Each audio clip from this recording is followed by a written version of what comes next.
Hello and welcome, all you wonderful Tubi Dicers. I'm your host, Daddy Tarzan, 82855. I forgot to select some music to kick and give us a little bit of a mood here, but welcome back to another episode of Star Wars Episode 52, Hook, Line, and Sinker on Tubi Dice Adventures. I'm your host, Daddy Tarzan. With me is the wonderful cast and crew of Tubi Dice Adventures.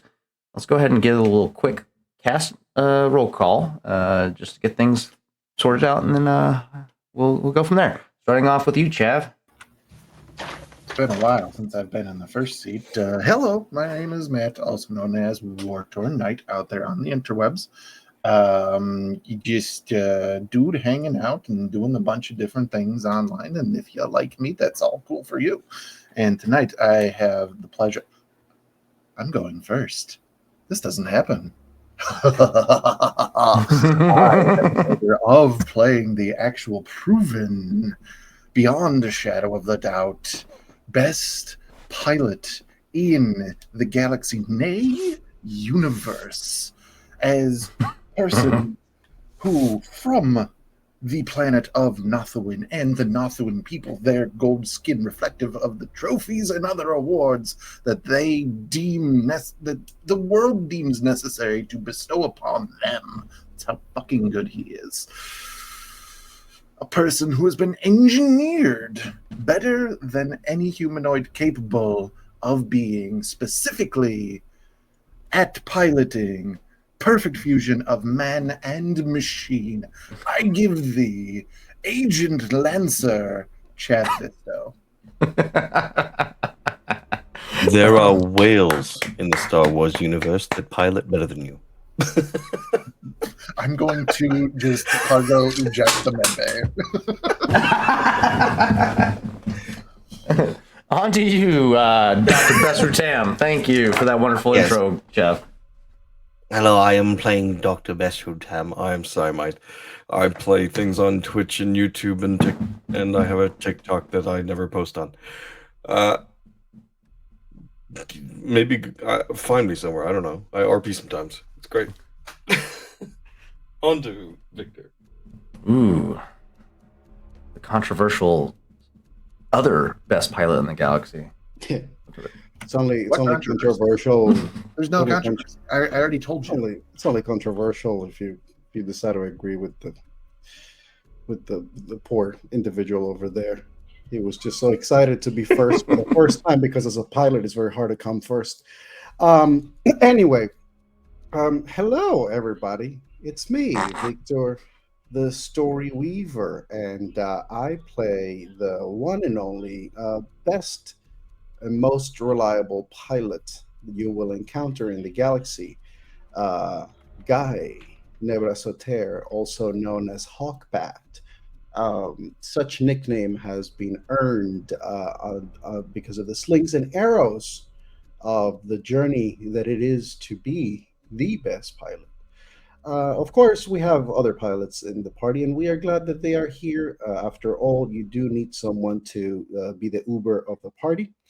So from time to time, we'll have him doing that. But anyway, that is me, and we can move on to the next person.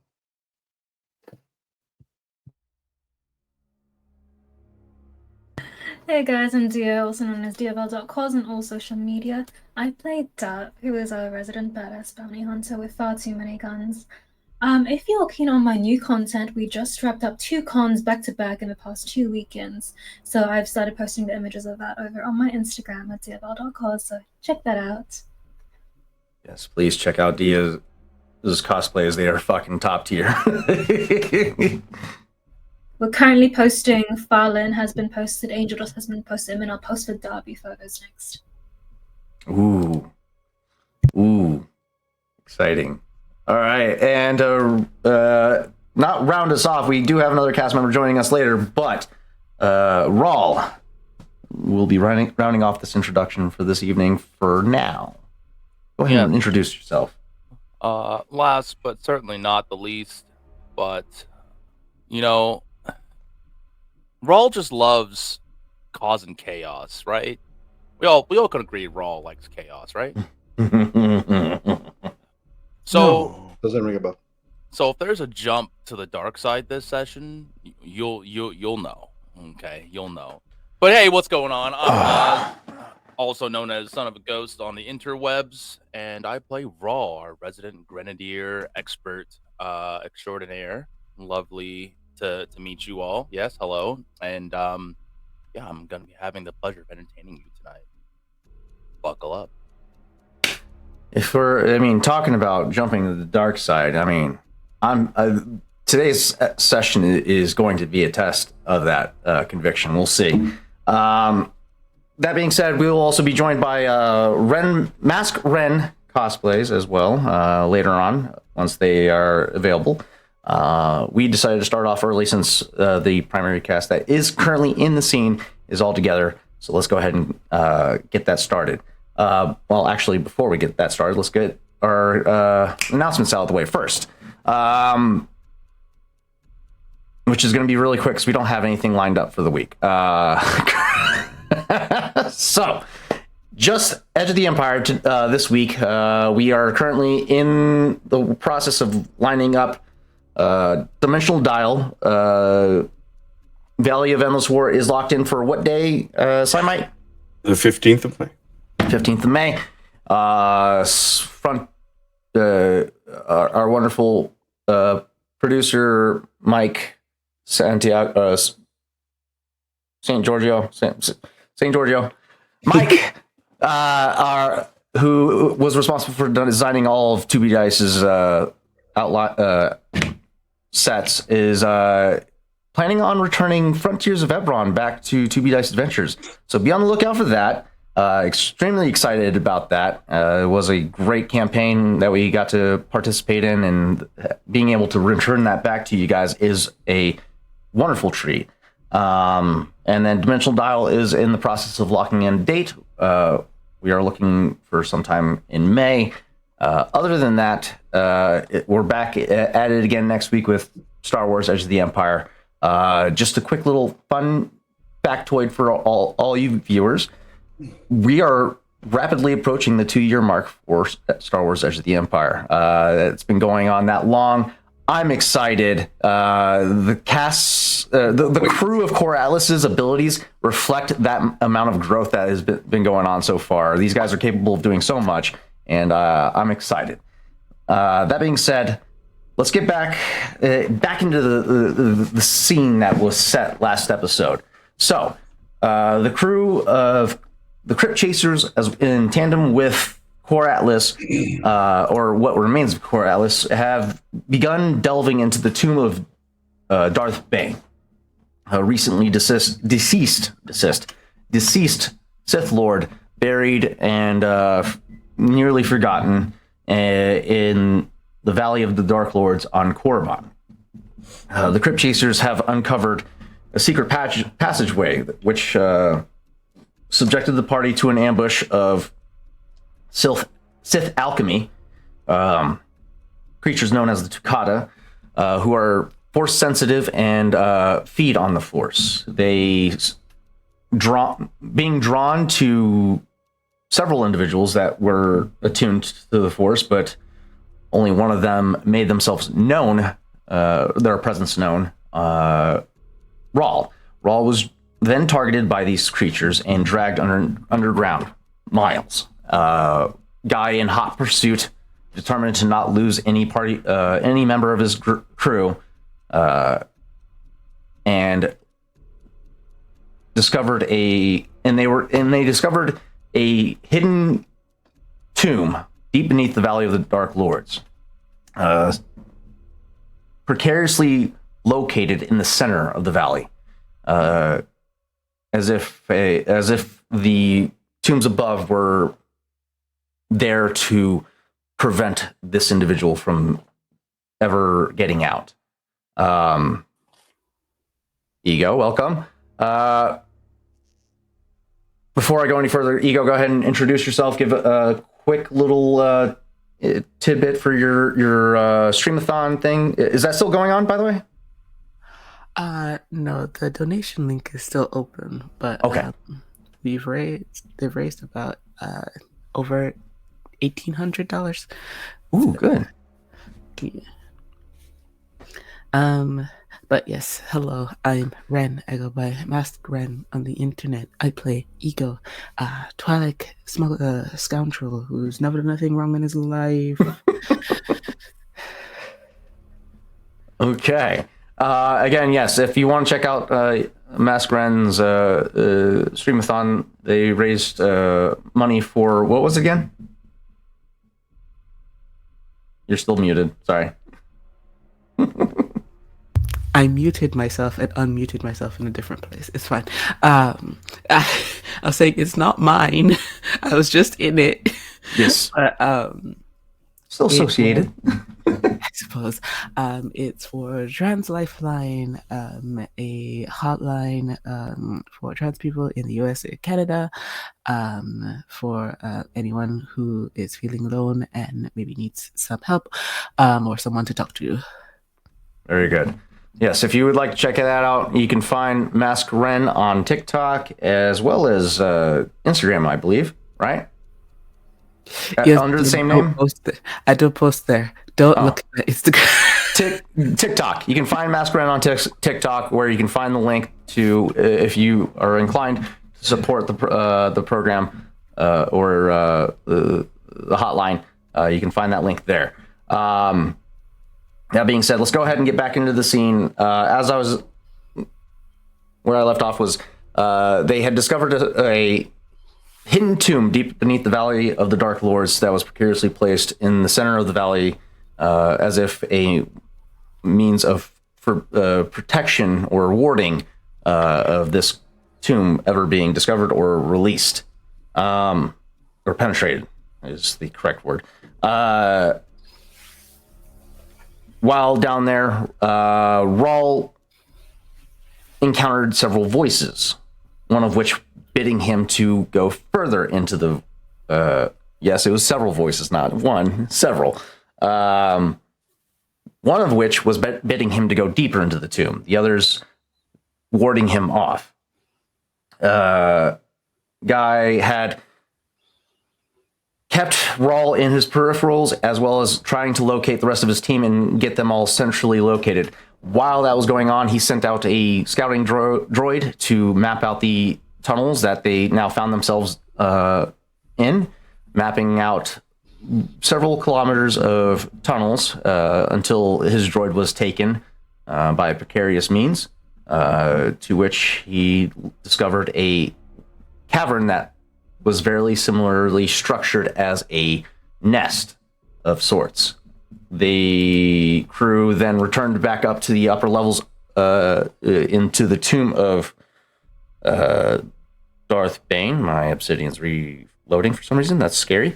And rested for the evening after taking some damage. The crew then entered into the vault that was discovered and had to spend some time figuring out an altar puzzle of sorts, in which they focused and meditated on several aspects of power for the Sith. The rune of power, the rune of strength, victory, and passion, as well as the rune of force. Upon solving this puzzle in the correct order, the crew opened the vault, to which two aspects of the Force, or phantasms, emerged from the Sith statues that stood guard at this vault. Where the rest of this adventure is headed is to be diced.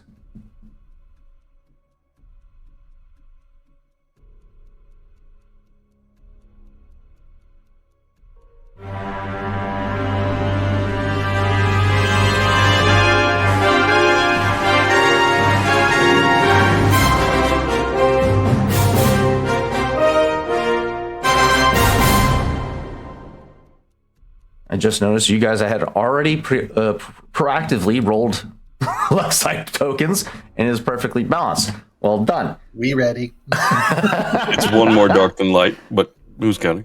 I One was. more. What did I do? Oh yeah, you're right. Yeah, I see it. Just Oh, about hang on. perfectly balanced. Right. That being said, if one of you could share the table, let's go ahead and Wait. get back to the scene. Oh no, someone added a point that doesn't belong. Yeah, There we go. It is perfectly balanced. it's balanced. Yeah. 4 and 4. Yep. Okay. We're good.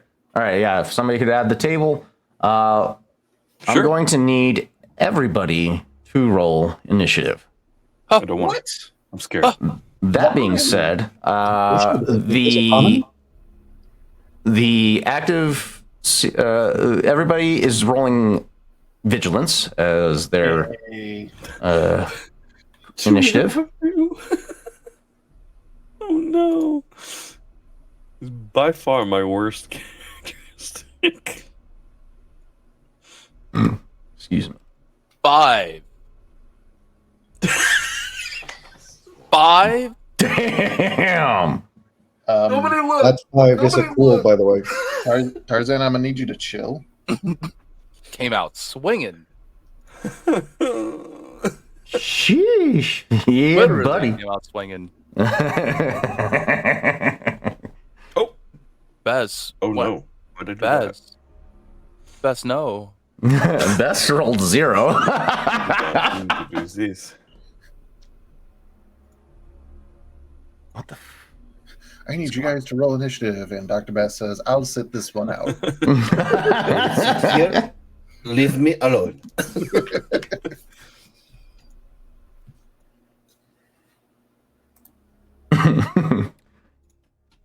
All right. We got the table. Let's go ahead and switch over to that. There we go. Now my app is working. Okay. All right. Who are we missing? We got 2 initiatives so far. I know I added myself to initiative. 4 successes. Oh, Missing guy. Okay, let me add that in. There we go. I did not put me into initiative because I'm a silly goose. Who else am I missing? No, I'm a silly goose. This we 2. know. I add me to initiative. I did it. I see you. Okay, cool. 2 success, 2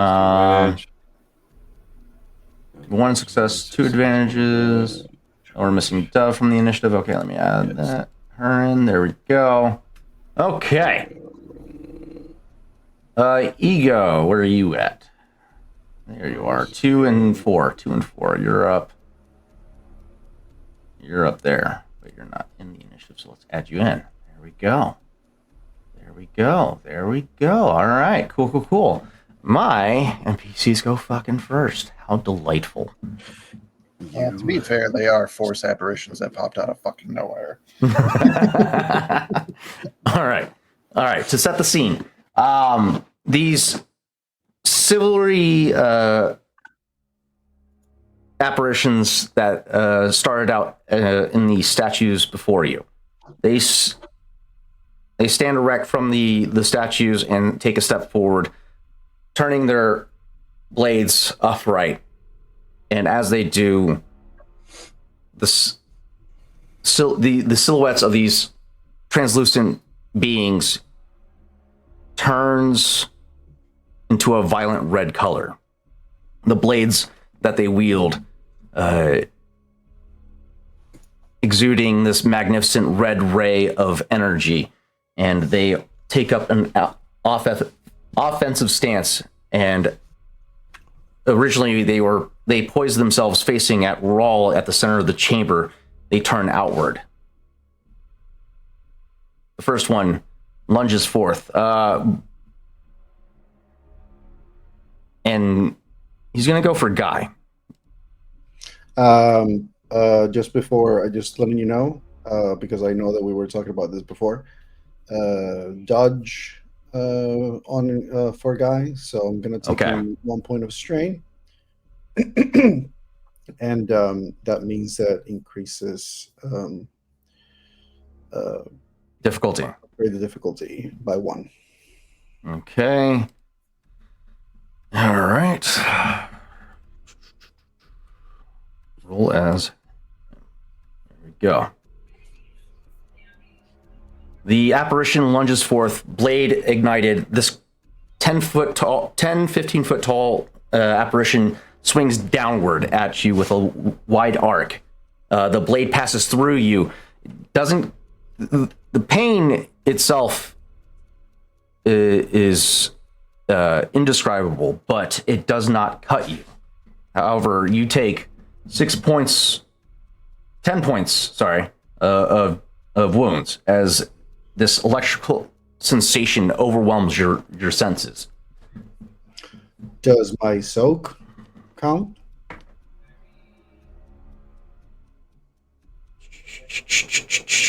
Let me double check. Yes, your soak will absorb some of that. Okay, so you said 10 points? 10 points total, yes. It's going to be 3. And then it generated 4 threats.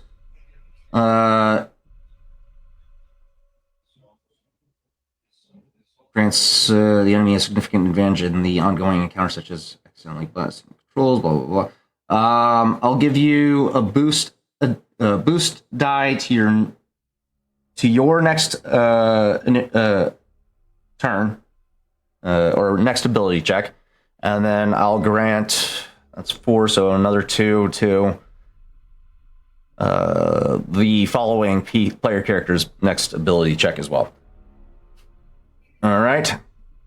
That being said, it used its maneuver to close the distance with you and its action to attack. Next player character in initiative. May I, since I'm being directly attacked at present? I just wanted to clarify the room currently, because I know that there were certain things that only Force users were able to see, Mm-hmm. that were on the center of the room. You said that there was the platform on the room, and then there was like an urn or something on the top. Correct. Is that visible to all of us, or is that also part of the? Yeah, that platform in the urn was visible to you guys, but the energy that Rawl and Ego were able, and Dove were able to see, is not visible to you guys. Okay. However, these apparitions are visible to everyone. And they look translucent. They're translucent and glowing of violent red color. Like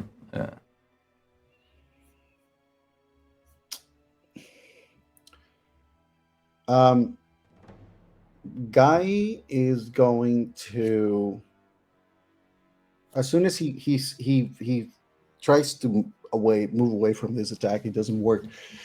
He sort of sees the blade kind of go through him, which is a weird ass thing on itself, and then he feels the pain, and he intuitively steps back. So I'm gonna say that I'm gonna take movement to create distance between me and this apparition.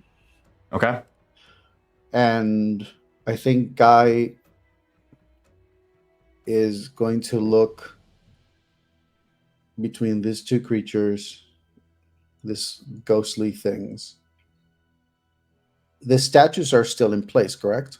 Correct.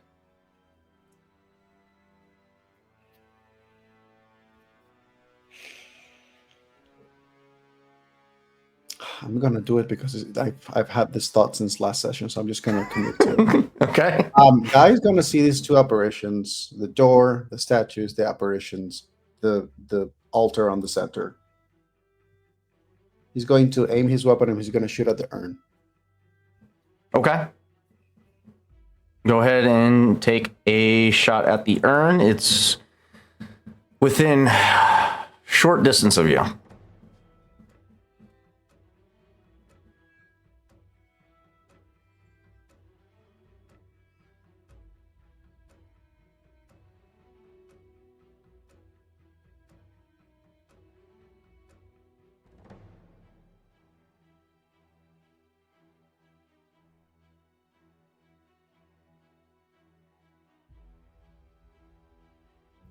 Do I have a target for me to roll, Tarzan, or? Just not necessarily, no. But if you select the short, if you select the dice pool for your weapon and then the range short, it'll still build the pool for you. Okay. And then just roll that. Yeah.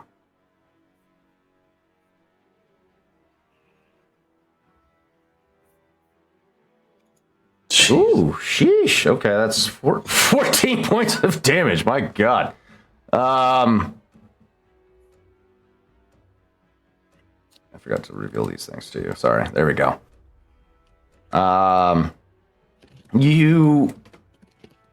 Your instincts draw after watching Rawl interact with this urn, and all of a sudden the doors open up, and these apparitions emerge from the statues. Your instincts tell you, take out the urn. You draw your pistol, take a shot. The bolt impacts into the stone, and the urn falls to pieces.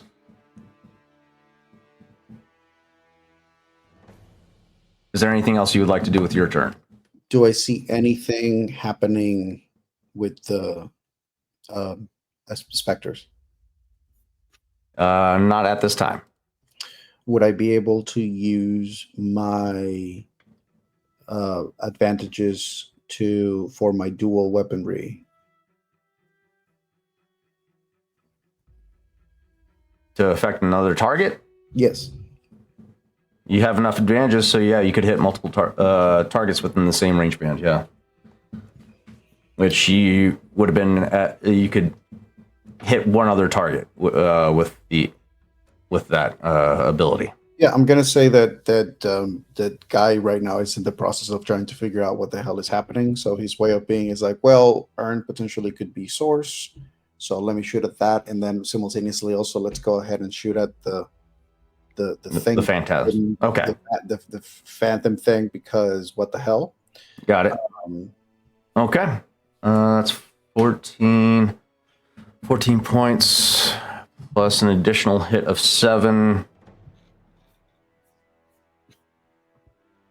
So that'd be another 14. Okay. And lethal blows. You're gonna cash in a crit. Yeah. So it only takes 2 to crit, and I got 6 advantages, 7 successes. So. Okay. What? How many ranks of crit of lethal blows do you have? For guy, I think I only have 1. Okay.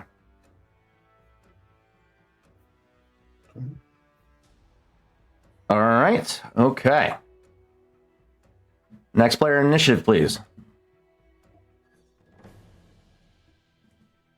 Who's the closest to the statues?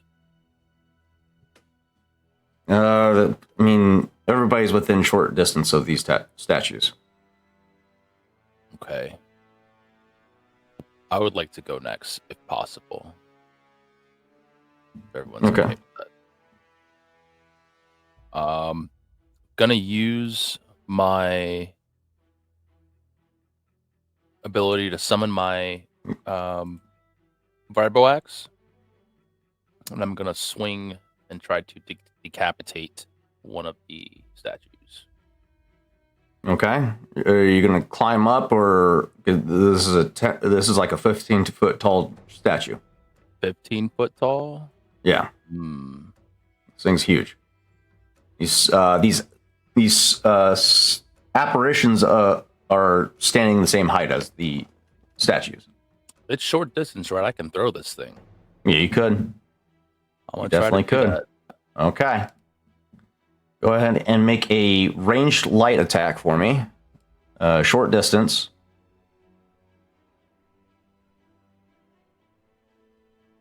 So that would be an easy difficulty. What do you want me to it? Just range light? Okay. Yep.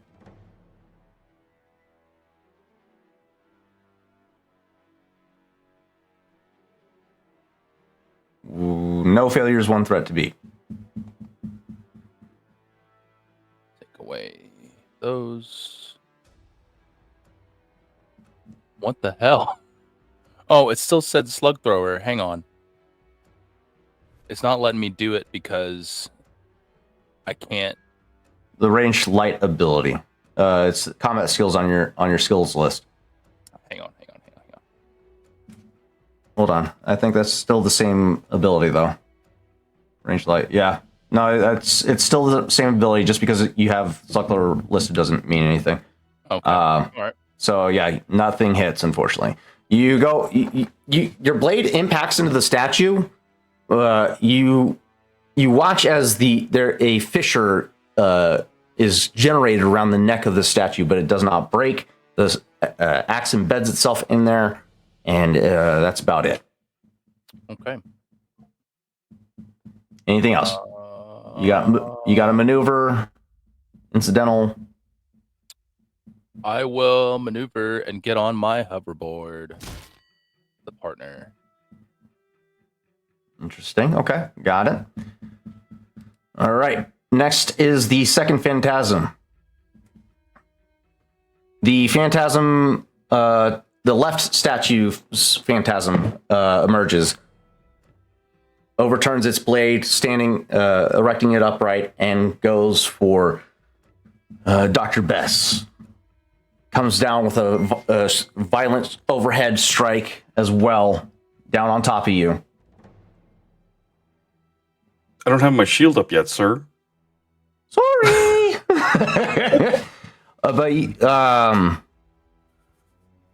Let's see, Dr. Bess, where you at? So, whatever the setback dice roll, don't pay any attention.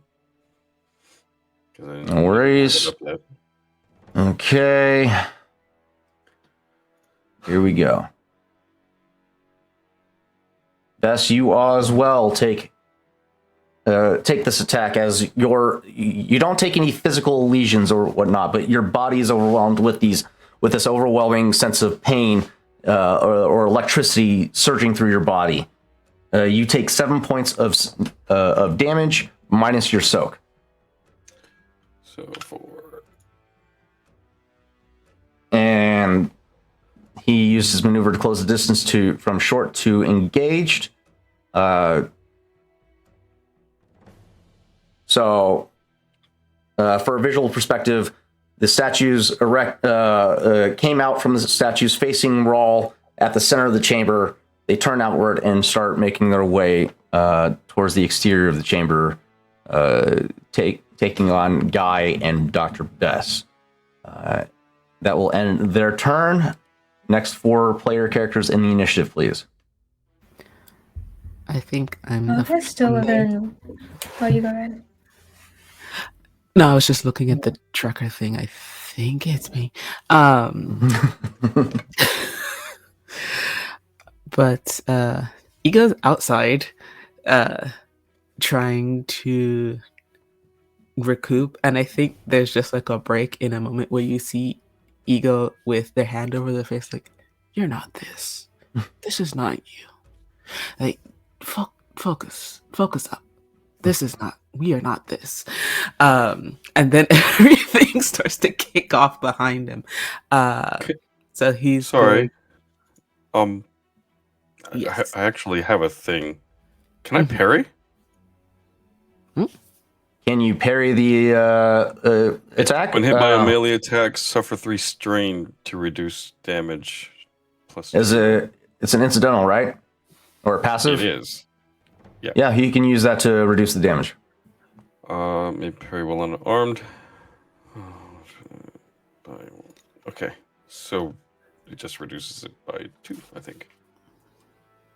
All right. Go ahead and continue, Ren. Sorry. Or Ego. Oh no, it's fine. Yeah, he's going to head inside. So there's one in combat with Guy and one with Dr. Bess. Correct. My understanding. For visual perspective for you, you see these 2 15-foot tall apparitions, cloaked, but what you can see underneath this cloak is armored individuals wielding what appears to be some ancient form of a lightsaber. And they are going at everybody in the room.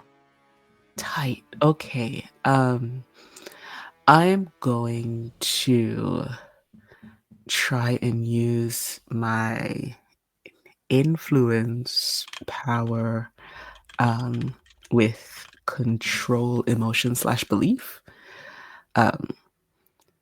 So that one is the Force user may make an opposed discipline versus discipline check combined with an influence power check if the user spends light or dark and succeeds on the check. He can force the target to adopt an emotional state or believe something untrue lasting for 1 round or 5 minutes.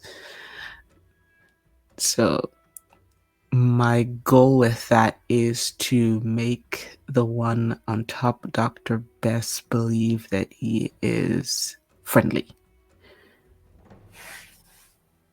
I am friendly. To them.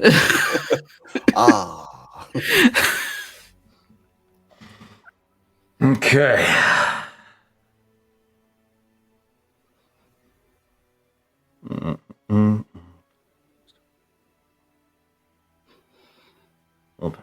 Ooh, I have been doing this wrong. Okay.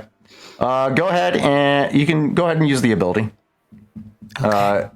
It's an opposed discipline check, correct? Yes, but I'm also going to use works like a charm, which one per session I make 1 skill check using presence rather than the characteristic linked to that skill, and that's will. So I'm going to use presence to give me another die. Thank you so much. Okay. Go ahead and make that check with the amount of force die you're committing to this ability. See. Go away. I need to click the thing. Thank you so much. All right. So 1 more of those, and then 2 of these, and then roll, please.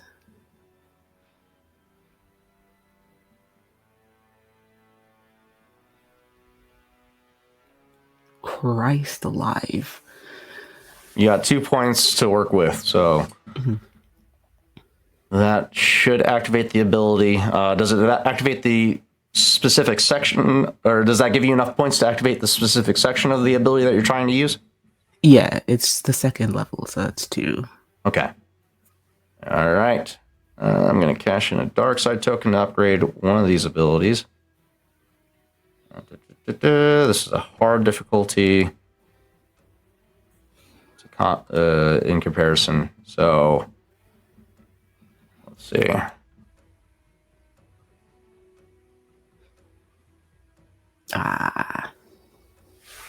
Unfortunately, the target is resilient. Is not subjected to your influence. That's your action. Anything else for an incidental as you use your maneuver to get inside the chamber? I don't think I have one right now. All right. But we're in there. That's all we can ask for. Up next in initiative, I believe, Dove, you had something planned?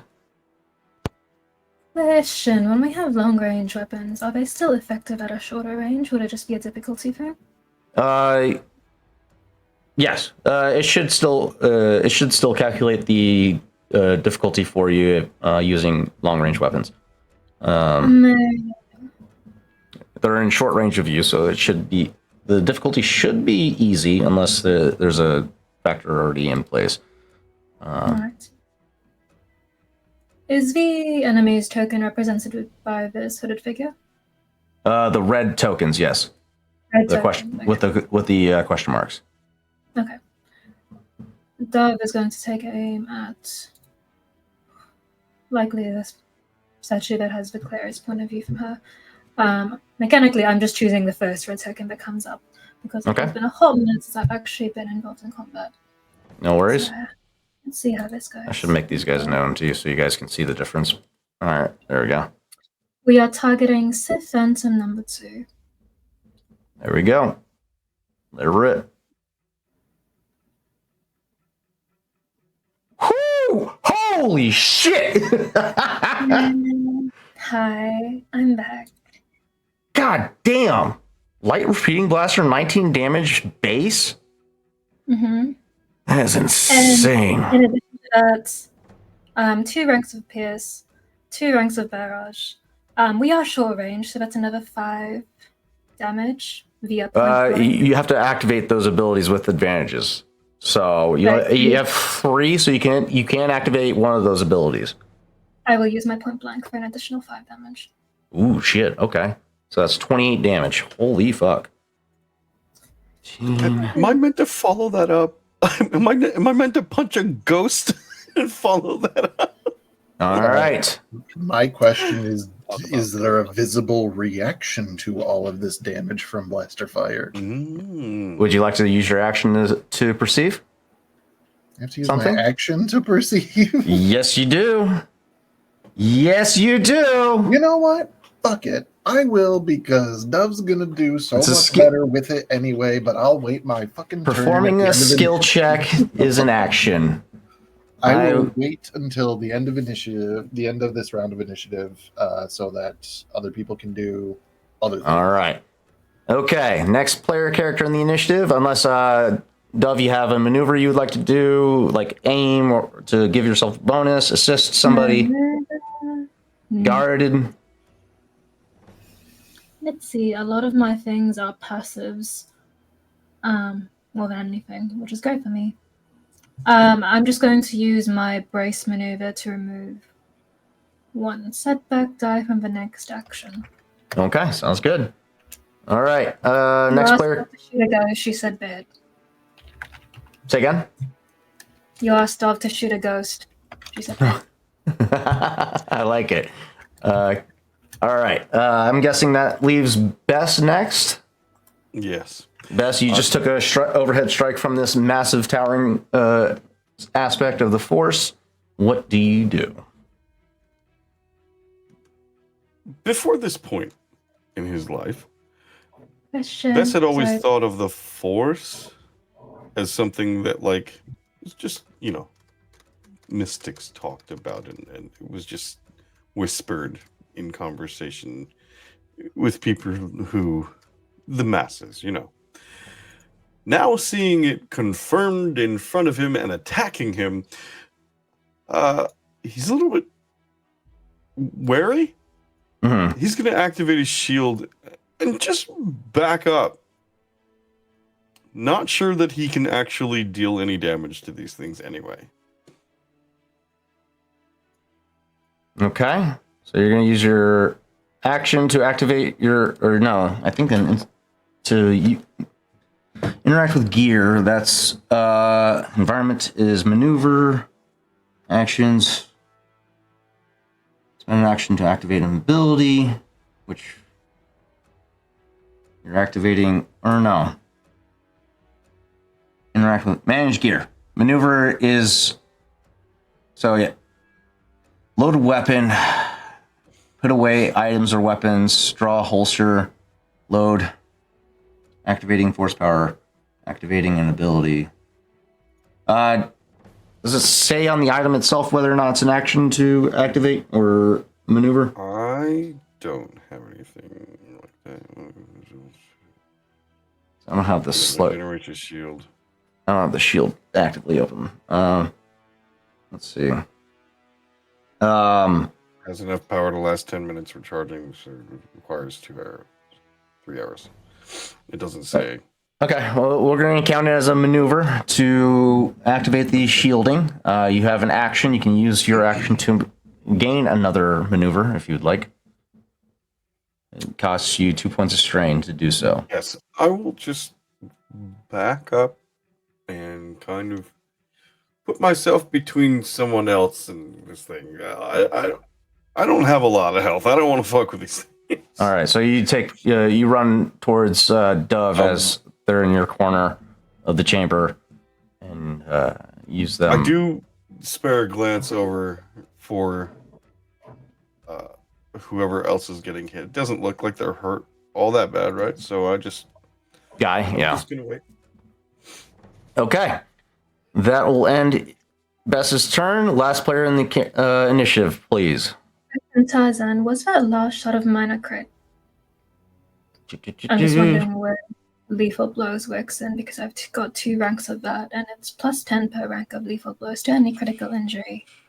So you have to choose. You could have used the the advantages to crit instead of the pierce. Yes. Okay. No worries, it's fine. Just wondering Or- when if that would count. So yeah, you have to. The crit requires advantages in order to work. So you could, depending on what you want, you can spend it on whatever you want. Cool. So, okay. Chav, what do you have for me? It sounds like I'm making some type of check that I'm probably going to fail at to see if we're actually doing damage to the Force Ghost. This is an. You're actively in combat, so I'm going to make this a hard difficulty perception check while you're seeking cover, trying to avoid taking any damage from these things. So go ahead and make the perception check with 1 failure, 3 threats to beat. Any objections to me grabbing a Force token to make sure? The eyes have it. Okay. At all. That's how we do that. Roll as Chad Bistow. Come on. Actually, roll, please. Thank you. Oh, You no. gotta be fucking kidding me. When you grab that token. It's a great thing you grab that token. It's Well, So, unfortunately, you're in the middle of it. You're staring at the back end of the chamber. You're seeing these two apparitions just lunging out at your friends, and your immediate instinct is to take cover behind the altar. So, unfortunately, you don't perceive anything in the moment. Anything else? get as far away as I can while remaining in short range. Okay, so you're going to bolt back towards the corridor that you came in through, taking cover behind a load-bearing pillar. That will end your turn. I guess. At the top of the initiative, Rawl, I need you to go ahead and take 14 plus 28 points of strain, minus your soak.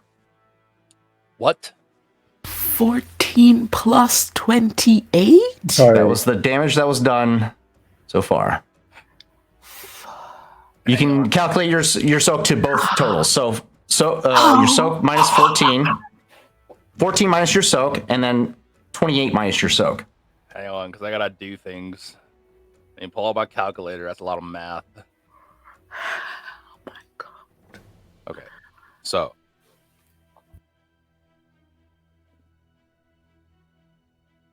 You might be seeing Rawl go unconscious. That is a total of 28 points of strain minus your soak twice. yeah, I know. I'm Just aware. Just making sure. So if I do so Sorry, guys. What? What do you mean? I'm excited about this. You're going not, though. You're not Instead of- sorry.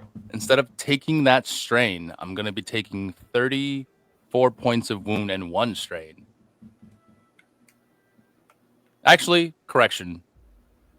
30 points of wound and 4 strain How are you doing this? with my Ichor infusion. Ooh, clever. I like that. I am not down yet. Is it incidental? It is. Hang on.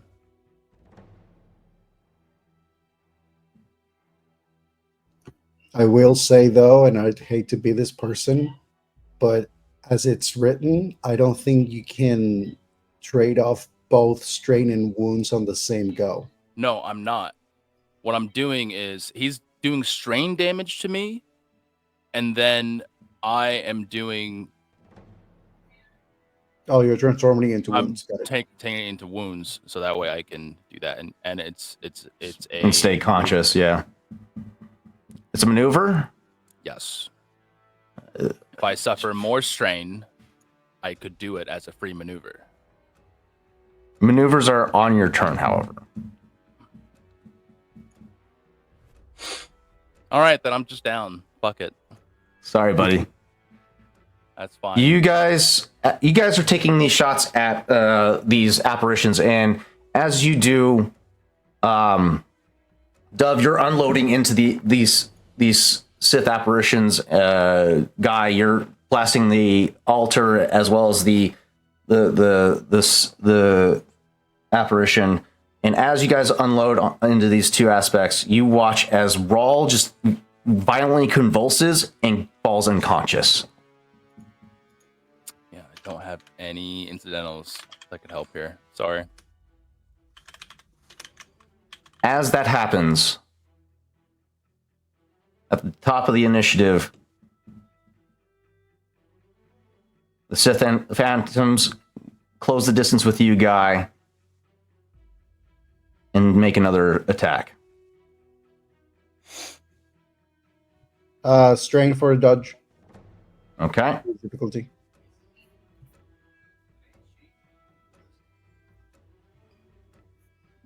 This time it comes down with a lateral strike coming at you.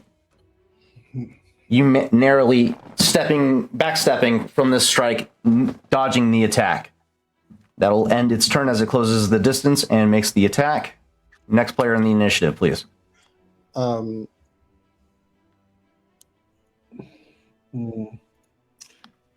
So, was there, when the hit happened, both when the urn was shot and when the hits were landed on this phantom thing, were there any reactions whatsoever? Was there anything like visible that occurred? You see these both as you're shooting the urn and the apparition. You watch as the blaster bolt is absorbed into the form of this apparition, but it does not seem to stop its advance on you. Okay. And in the same moment, you watch out of your peripheral as Rawl seems to be experiencing pain, and he goes unconscious on the floor.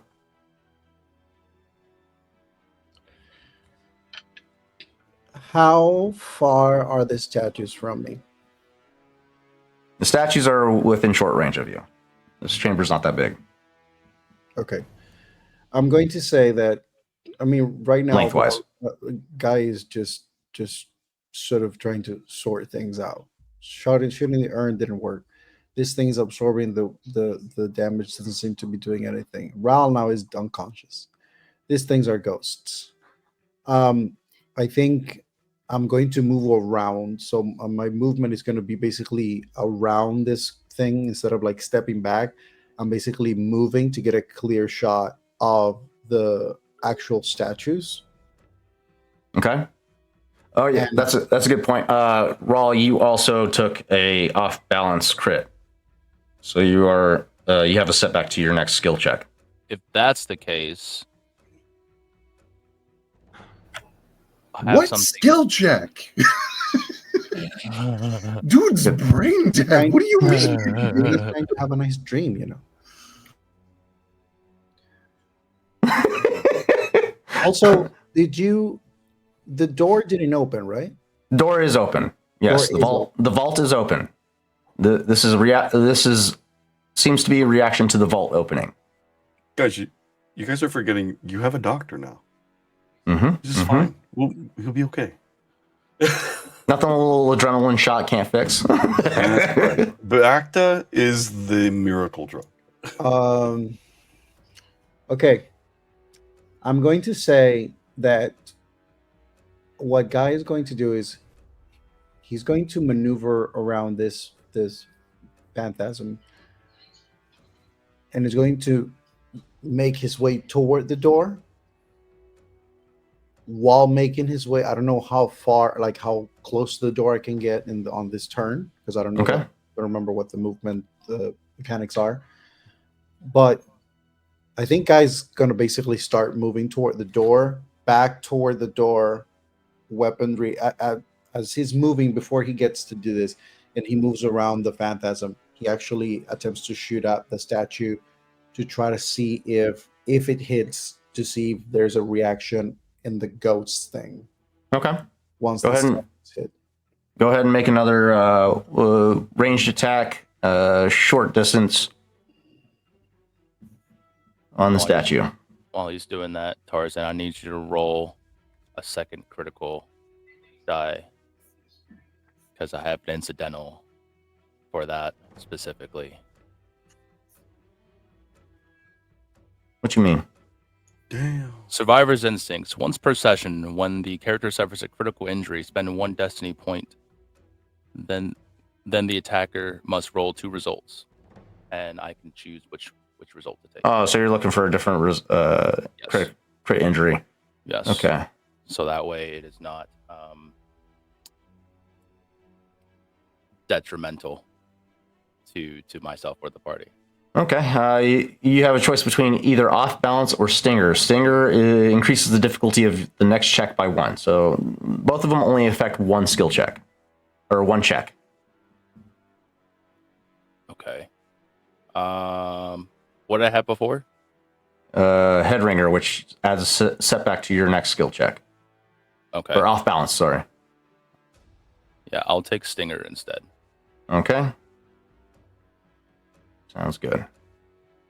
Okay. All right, what do you got for me, guy? That's 3 successes, 7 advantages, and 1 triumph. Okay. You shoot at, as you're making your way towards the vault, you raise up your arm, shooting at the statue on your left, targeting the head of the statue specifically.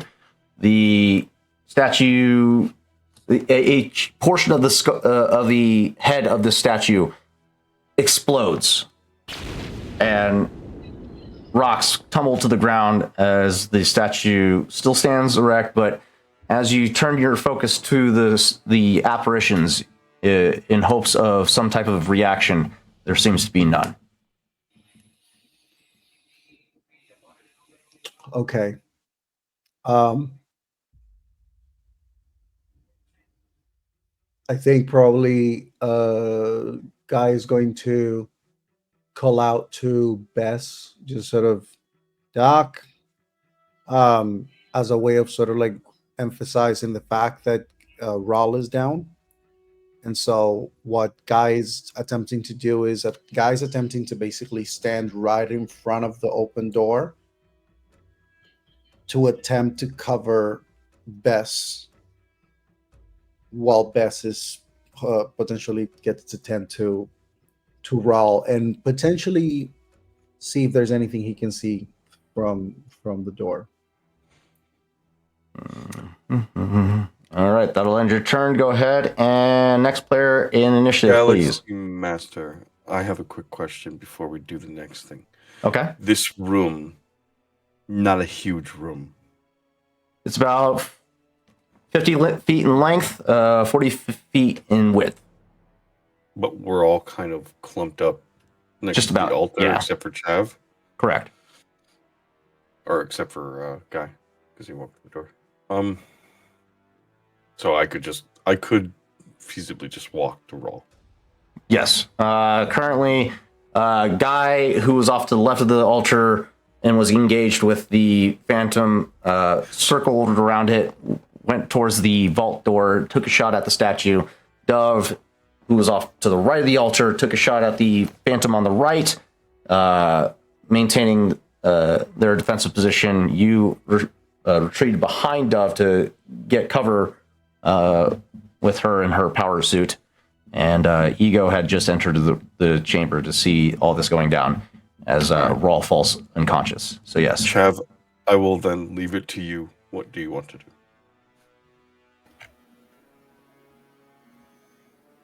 If you can just get right up, if you can get over to him safely, then there's no need for the shenanigans that we're talking about. But I mean, Yeah, there's no opportunity attacks in the system, so you can make your way to Rawl. but is that going to be in a spot where the Doc and Rawl are going to be in danger? I mean, everybody's They reasonably in moved danger. across the room pretty quickly, right? So, and they're apparitions; they can move through us. Yeah. So, there's no safety in this room.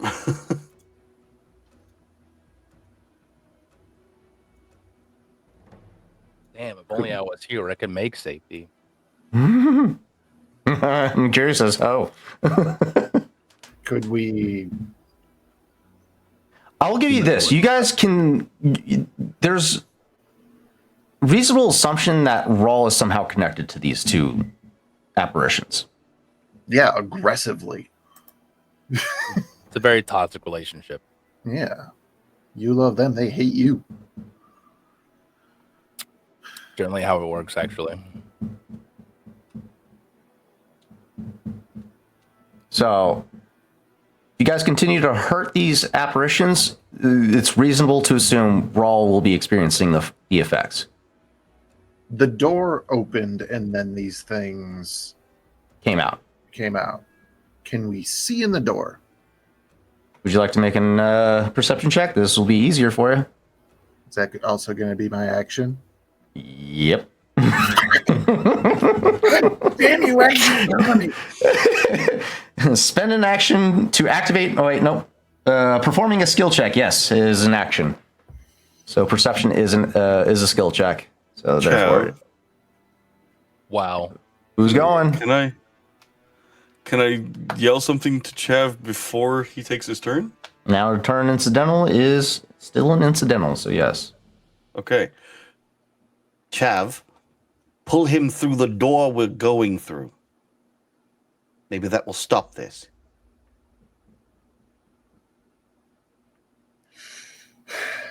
Well, for the action economy to actually fucking work with that, we're going to go in blind. Chav's going to stand up from behind, or step out from behind this pillar, raise his exo glove, pointing probably right between these fucking phantasms, and hookshot the ceiling beyond the door as far into this door as I can. I can go up to a medium range Okay. in the hopes that I would follow that action with a maneuver to pull Chav into this room. Pull Chav. Well, yes, I can't pull Rawl into the room unless I am in the room. That's true. All right. So go ahead and make a ranged attack. I believe is what it calls for. Yes, it does. It is a ranged light attack.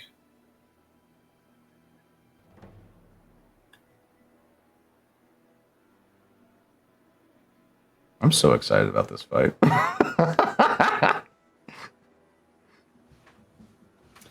All right. All those fucking dice, and I have 3 successes. Here's hoping. You activate the grappling feature on your exo glove and pull yourself into the chamber. You spin around, and you are now safely within the chamber, as far as you can assume. And yeah, anything else you would like to do? Well, that's my action and a maneuver to actually pull myself in there. This is why action economy kind of frustrates me in every TTRPG, because is it a perception check to just get a description of the room that I'm now in? You know what? I'll be a little gracious here. Yeah. You yank yourself into the chamber. As you enter into the vault, you'll take an immediate notice that the vault itself is, again, still carved out of stone. As you land, as you get your bearing after landing on the floor, on the ground, you look ahead. In the immediate chamber, you see bodies surrounding the floor, or the vault itself, kind of in a like wedge formation, leading up to a central point in the chamber. At the head of this wedge, you see a singular object, red in color, triangular in design, sitting there at the center. As you look at the ground behind you at the doorway, you can see Sith runes carved into the stone surrounding the threshold of the vault. So Chev doesn't know what this is, but glowing red thing, you say? Correct. And I take it that picking a thing up is not something that I can do without an action or maneuver. Object interaction is a maneuver. Because I'm wondering if moving the thing that Chav doesn't know what it is either going to deactivate the force apparitions or kill Chav.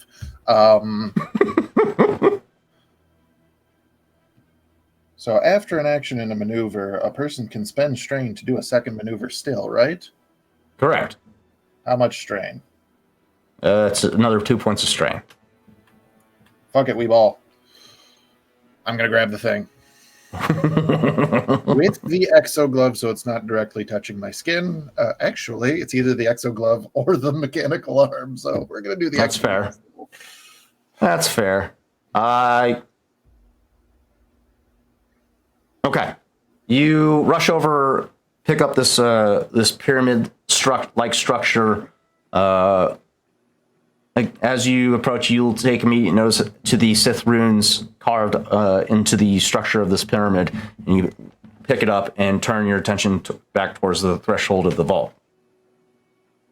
The apparitions in the chamber behind, outside the vault, their attention is drawn to you for a moment.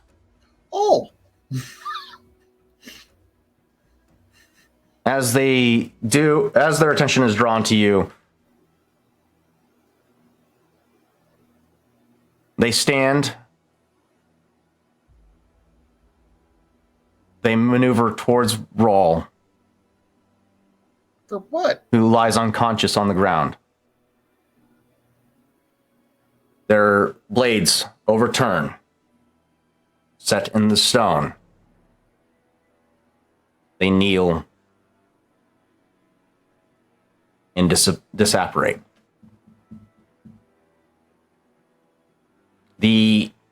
As they disapparate, the red energy that forms their silhouette descends into the ground and creates a red mist that expels. The mist expands throughout the room, creating a red cloud obscuring your feet around you. It expands into the vault chamber, and for the moment, we seem to have stopped this conflict. We are now out of initiative. Chav doesn't move a muscle. The moment that these things disappear after having seen Chav go, Guy grabs a glow stick and throws it into the chamber where Chav is. With moving, like putting one arm in that direction just to get a look at whatever the hell may be happening. I quickly move over to where Rawl's body was, now covered by the mist. I have no idea if it's still there. As you rush up, the mist Feeling through parts by your legs. You waft the mist away, and you're able to identify Rawl's position, and you can start rendering aid. I put my breath mask on, not knowing what the mist is. And I just start going to work. All right, go ahead and make a medicine check. Get Rawl back on his feet. I am going to do a medicine check, and I'm actually going to...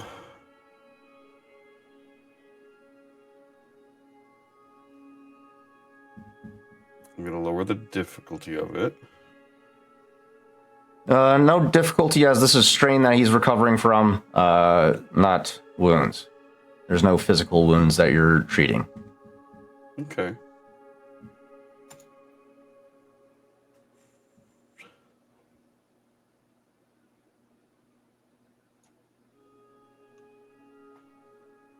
All right. Rawl, instead of 15 points or 16 points of strain, you'd be at 10. And you can go ahead and get rid of one of those crits. You no longer have to I'll crit have on. one. So Because I rolled a triumph. It would have only lasted until he had to make a skill check. So yeah, you're back on your feet. Rawl, you come back to in laying on your back in this chamber. Last thing you remember is seeing this vault open up to you, the apparitions stepping out, and your friends taking shots at these apparitions. Now you're prone on your back, looking up at Bess, who's treating you, administering a stimulant to try and rouse you back from the unconscious state that you were in. As you come back to, you see this ring of red mist surrounding you, and you sit up from this position, and you look ahead, seeing Chav deeper inside the chamber in the vault, holding this triangular or pyramid-like structure in his hand. And you are now conscious.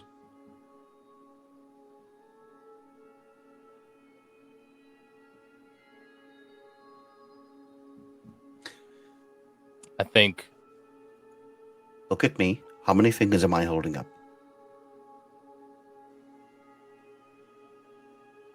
Rawl doesn't respond for like a good minute as vision's still blurry, sound ringing in his ears, not really sure what the hell just happened to him.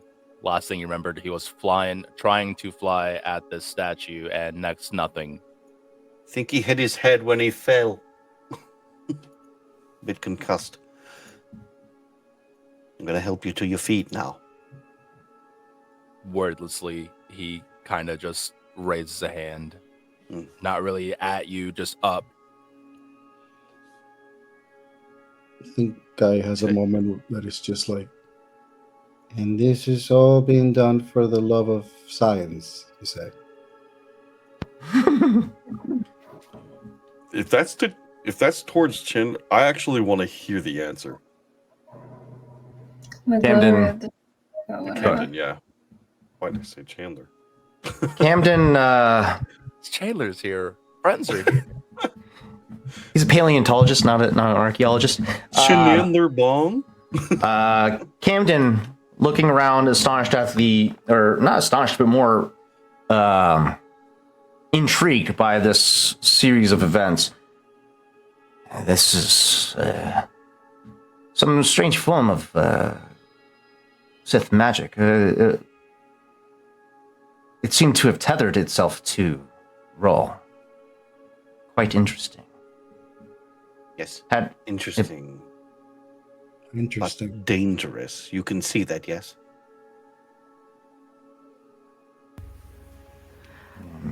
most discoveries with its weight is dangerous. Tarzan, what is he thinking? Yeah. God damn Them it. notes. At the mention of most things like this, our dangerous Chav just turns his attention to the glowing red object in his hand. You will notice. You As will he notice. still Chav, has not moved. you will notice, Chav, that after Guy threw the glow stick into the chamber where you are, he basically threw it, keeping one weapon in your direction while the other one is in the direction of the other chamber. So Guy kind of has a weapon in your direction right now. Yeah, that's fair. Okay. It's one of the Stand thing off. of- All right, let's get these point of orders sorted real quick. Ren, you extend your perception to the deeper confines of Camden's consciousness. What are you trying to uncover? The way that he is portraying himself right now, I want to see if the thoughts match the face. Interesting. Nope. No. Does the thought... So, fun fact, Chiss are notoriously infamous about not being able to convey physical emotion. They're very monotoned people, so it's kind of hard to get a read on them. But with your ability, you extend your perception deeper within the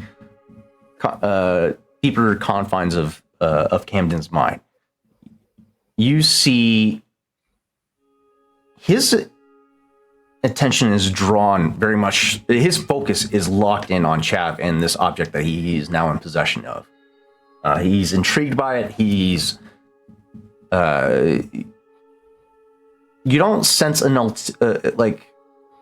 don't sense a purpose of like acquiring power. It's more of a purpose of acquiring more knowledge. He wants to learn more about what it is that these Sith are trying to protect, and why is it so heavily guarded. And Chav, as you're taking in this this object into your perspective, the glow stick lands at your feet as you look and turn your attention to Guy. Chav looks terrified. You're standing still in this vault.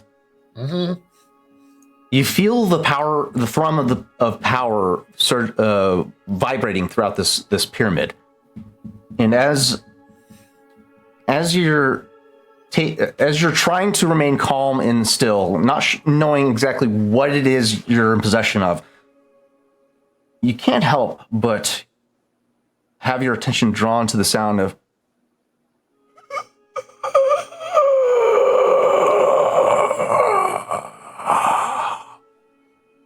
and as Grandma Lester?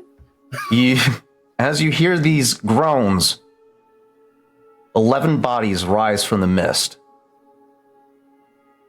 It's too many. Make it a smaller number.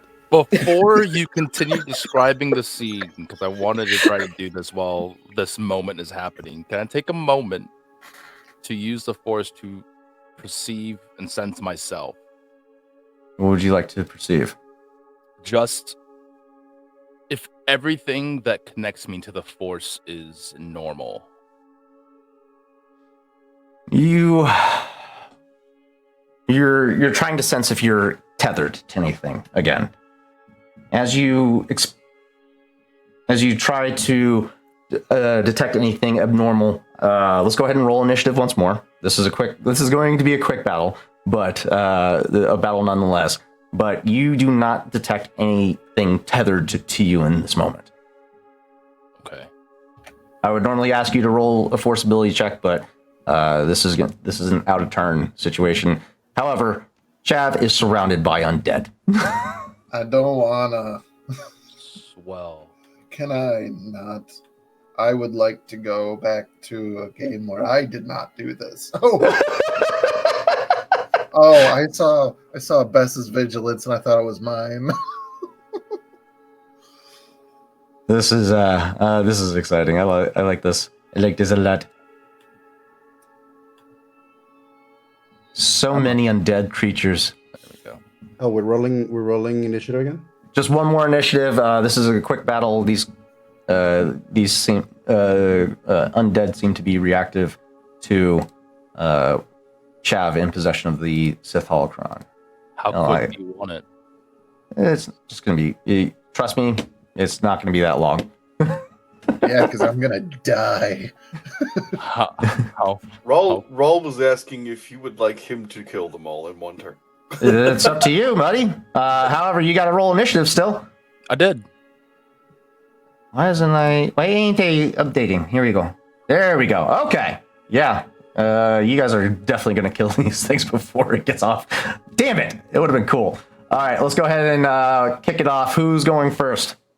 I mean, Well, I would like to go first. Okay. sure. I'm gonna run in there and I'm gonna punch one and finally a physical target. Please. All right, go ahead and make your attack.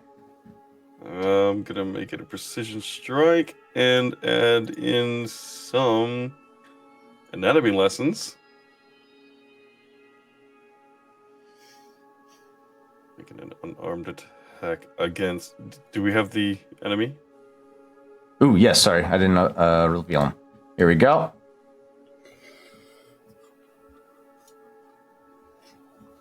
There they are. What you see is desiccated bodies of several varying species. You see some Twi'leks, a couple of stormtroopers, or what appears to be some type of stormtroopers. You best go rushing in as you finally have something to punch, and you just whip it. Unfortunately. God damn it. Next player character initiative, please. I mean, Guy has one gun already aiming in that direction. Unless somebody wants to go, I would. My You can go question, Please. my question is, do we want to give up 2 destiny points for Raw to wipe them out? I have a very biased opinion on that matter. Very well. Who's going next? Haynes, is there another door in this room? No, this is a vault. Go for it. I don't know if I can Go, carry Guy. blast Okay. from the goddamn thing. Yeah, I mean, Guy, the gun already was pointing in the direction of Rawl.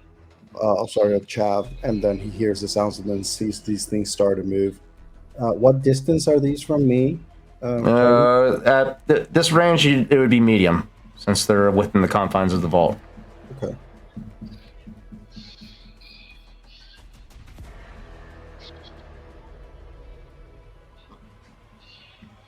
Okay. You have 7 advantages, so you can spend 3, I believe, to activate your linked feature to make another attack. Linked. Linked is Linked. That's like This is the beginning of the initiative too, so technically speaking, I also have a boost die. Go ahead and roll a boost die then. So when you're dual wielding, it's the secondary weapon is treated as a linked weapon. oh, okay. I get what you mean. Okay. So that's 3 successes and 8 advantages. All right. I guess technically that would have increased the damage. I don't know. You also have to increase the difficulty for dual wielding. Do I? So it'd be yes. Even if it's the same weapon, it increases the difficulty by 1. Suffer 2 strain to avoid increasing difficulty of a ranged light check to attack with 2 weapons. Guns a blazing ability. So you have to take strain to do that. Okay. So I'll take strain so I don't have to. Very well. All right. Go ahead. You got 8 advantages. You can crit with 2. You can do the linked feature with 3, I believe. 2 because of my mod that I have of player weapon mod. It lowers 1 Okay. difficulty. So basically 2. you can only get 2 shots off, but that's 18 damage in total. No problem. And then Would 1 attack take down one of these things?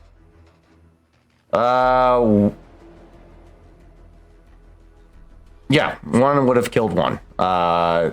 You ended up taking out 3. So I would say that probably what Guy did is as soon as his thing started to get up, the closest ones to Chav would have been the ones that Guy just basically like 1, 2, 3. Gotcha. Yeah, you just fire off a volley of attacks, taking out 3 in the immediate vicinity of Chav to give him a barrier of space. And that will end your turn. Next player initiative, please. Mine is small. Quick draw, incidental, passive, quick strike, shoot, blaster pistol. Okay. Go ahead and make a medium ranged attack with your pistol. If it's within its range. If you have to, you can maneuver closer to make the attack. Oh, this is what I never shoot things. It's medium range, so it's still within your range. You're fine. Do I have to build the pool? So if you click the range, the blaster pistol dice pool, it'll select the medium range, and then the target is the undead, force undead. Ah, got it. Ooh, Guy, for future reference, if you want to use your 2-weapon feature, there's a option in the off to the right of the combat tray that'll give you an option to select the weapon that you're using the 2-weapon feature for, and we'll do that feature for you, or calculation for you. That being said, go ahead and make that attack, Ego. Hata. Ooh. Cannot shoot. Help! You take a shot at the undead. These things seem to be slower than you anticipated. As you take your shot, anticipating it to be standing in one spot, the blaster bolt just goes wide to the left of the head of one of these undead. That will end your turn. Next player in initiative, please. How far away are they? Medium range, as they are inside the vault from you. Deb will take the shot next. Ooh. He has not lowered the barrel at the time. Still using the light repeating blaster? Yes. Ooh. Okay, that has the auto feature, which means you can... Oh my god. What is going on? You guys have several triumphs in your pocket. You probably might want to let her use that, because that'll give her some damage downrange. Yeah, I got a triumph that you can use if you want. I spent the Well, triumph that's good. that I got to heal his crit, so Okay. can't use it. All right. One triumph is all you needed to... one additional triumph was all you needed to succeed the check, so that would be a hit. That's a total of 20 damage. You have 4 advantages, so you can do the auto feature, which will give you... increase the difficulty of the attack checks by 1 difficulty, may trigger multiple times to generate additional hits. That's an active feature, so you have to make the call before you make the attack. Interesting. There is a passive version of it. What's the passive do? It's just that you don't need it. Like you could just spend it normally to do that. Like it's just like the weapon is it. It's a. It's because of the weapon. Yeah. It's like a switch on the side of a rifle to activate auto fire, and then it's just on. You don't got. It's not like part of the turn. So if she had auto fire on before, Oh yeah. then it's Okay. still on. Yeah. All right. Also, there's one more PC before your NPC. What's that? Oh yeah. We don't have everybody in the initiative. No. 4 and 2. Sorry. Who am I missing? No, you're not. Dove. Don't apologize. Lovey-dovey. There they are. Okay. There we go. All right. So 20 damage. Auto fire gives you additional hit, so that's another 20. All right. Nice. Let's see how that What is does. what is the auto fire rating on your weapon? Good question. Because you technically have enough advantages to auto fire twice. Let me For find an it. additional hit. I think it just says auto fire. I think it just came with a light repeating blaster, unless it specifies. 1 second. I'm gonna double check my heavy blaster rifle. Oh no, it is just on. Yeah, it's just an auto fire feature. So you have to. Normally we have. Well, let's see. Let's roll a difficulty You can- die. just to You see. can trigger it. I have it in my sheet because Chav has a heavy blaster rifle, which also has auto fire. Yeah, there's you can no. trigger it multiple times. Yeah, as long as you have the 2 advantages to spend, you can hit multiple times. That being said,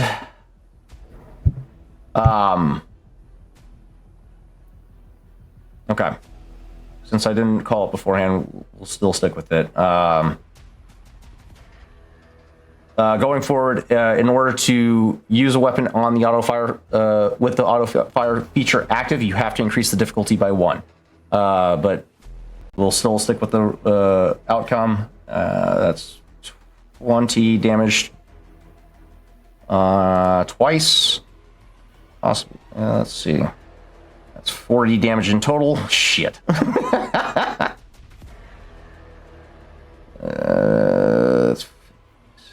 Seeing an automatic weapon pointed in his direction but not wanting to move, Chav just goes, Have no face. Dove, you go full ham on into this vault and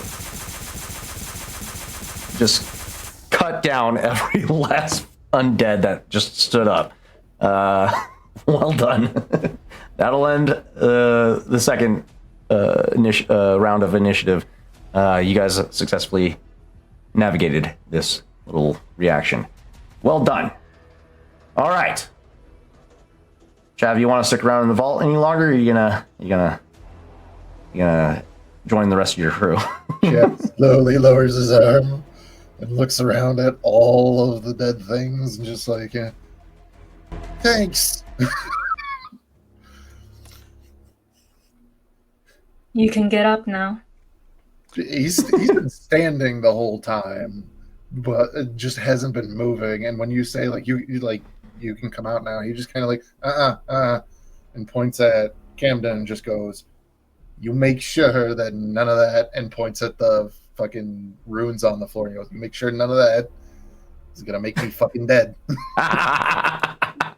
Camden. I don't know what it's gonna do. I thought maybe it was a battery for these fucking things or something, and maybe I was rightish, but now I'm worried that maybe it's gonna blow up.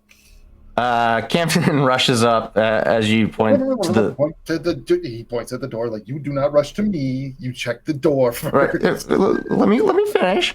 As you indicate these runes that surround the threshold of the door, or the vault, his eyes still locked onto that artifact that you have in hand.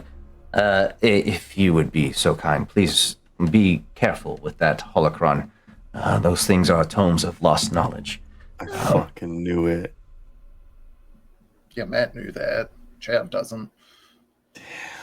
It's still He just looks- words to Chav. He looks at the runes surrounding the threshold. These seem to be runes of protection to contain or prevent any intrusions from apparitions of sorts, or the exit of undead creatures. So you should be safe with the holocron. Please carefully remove yourself from the vault. Literally one step at a time, coming out of this vault and just like slowly holds it out in the direction of this guy. He'll take gingerly take the holocron from your possession, and now that there's nothing on the altar except for rubble, he'll sweep off what was once the urn, the remains of the urn, and sets the holocron on top of this table. The second that the weight of the holocron leaves Chav's hand, he leaves the room. Surrounded by, first attacked by force apparitions, then surrounded by undead. Very, very alarming factors here. Chav needs a smoke break. The rest of you watch as Camden and his crew start cataloging the artifact itself, as well as the inscriptions all over this artifact. The photographer taking multiple photos of at multiple angles. This seems to be a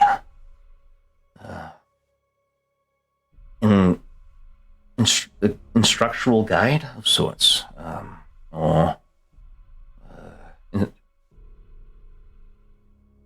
instructions on how to prevent or contain a being of untold power. I don't know how to access this information without the attunement that apparently some of you are in possession with. Are you suggesting that the thing that you are referring to may or may not also be a thing that could unleash something? Whatever this holocron is referring to, I doubt it is referring to anything within this vault or chamber that we are in. I think this is in reference to something more profound or disastrous. Oh, that makes me feel so much better. Camden just stone-faced. However, Camden is just enamored by this artifact, and he's I just think Guy is looking at the rest of the group, specifically the people he knows are Force users. Ego in particular, because they had their whole adventure, the two of them. Dove, because just with the brief exchanges, they seem competent and capable. And he's just kind of looking their direction, trying to get a sense of what the vibe is with the people that seemingly understand this better than he could. Because right now, this whole thing, especially considering the fact that he spotted stormtrooper corpses in there, which, by the way, how old do they look? these seem stormtrooper in nature due to the uniformed design of their armor. However, this armor set is old. I would recognize that it's not like the armor. That you would recognize it as not stormtrooper armor per se, but similar in design. Okay. They could be derivative of stormtroopers. Mm-hmm. Yeah, no, that I think that's where Guy is right now. Just I imagine your people have... Can I do a lore check? Go ahead and do the lore check, Dove. Go ahead. Continue. I imagine your people have equipment to contain such items. Oh, yes. In a safer environment. Yes, we will bring out a containment vessel for this artifact. This needs to be preserved for further study.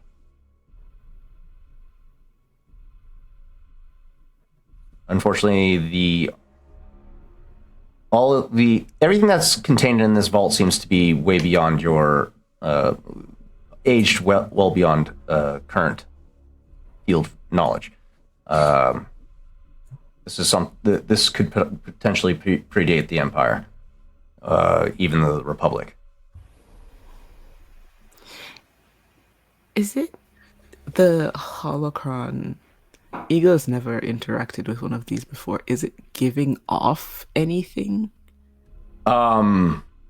Yes. You can feel, even with your more light side attuned nature or connection to the Force, you can still feel a pull to this holocron. Granted, it requires some level of attunement to access the information inside. You can reasonably surmise that you can, with enough time, access this the information contained within.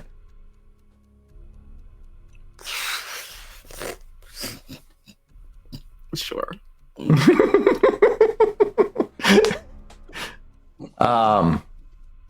As you guys, are you guys doing anything else as the Crypt Chasers are currently bringing in equipment to package this holocron? They're taking photos of everything inside. Yes. What would you like to do? Waiting on the lore check. You rolled a lore check too? No, Bess. Oh no, I don't know shit. Yeah, everything in there is way too old for Bess's knowledge. Okay. Yeah, Rawl in his days, he's going to enter the interior chamber and look for any items or writings of any kind. Go ahead and give me a average perception check as you take a look around the interior of this vault. I think Guy was about to be like, I wouldn't, and then he's like, as if he's gonna listen. And he's going step by step, so like if anything changes in the slightest, he's not going to proceed further. But yeah. No, you wouldn't be alone inside the vault. Camden's the Crypt Chasers are in there as well, cataloging everything that they are finding as well. But as you make your way in, you find... Hang on. Let me make this perception check. 2 successes, 2 advantages. All right. Couple things stand out to you. You find what appears to be some type of armored robes. Very knight-ish in design. Black billowing cloak that... Go ahead. Are they similar to the armor that I saw in Dove's video? From the black? No, this is older. This is an older design. Way older. You also spot what appears to be a Cortosis shield. A shield made of Cortosis.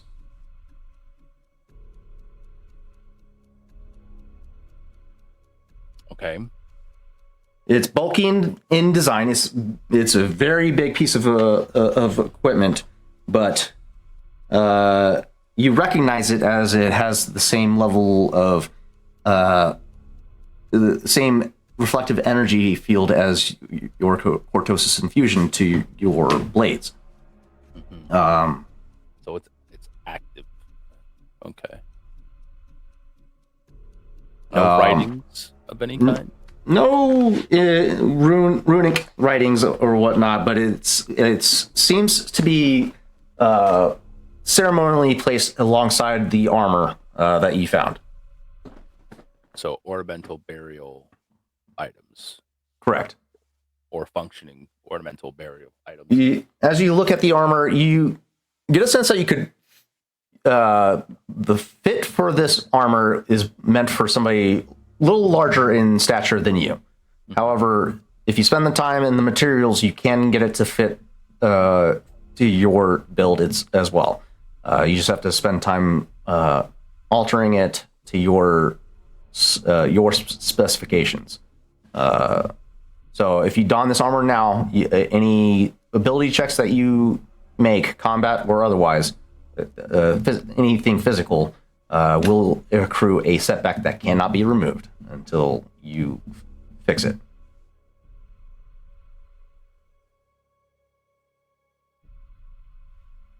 And I'll say... else. Go ahead. I was just going to say, the shield will take some time to getting used to as well if you use it in combat, so that will also take a setback die as well. It's not very much of a shield guy to begin with anyway. There's nothing else in the room? More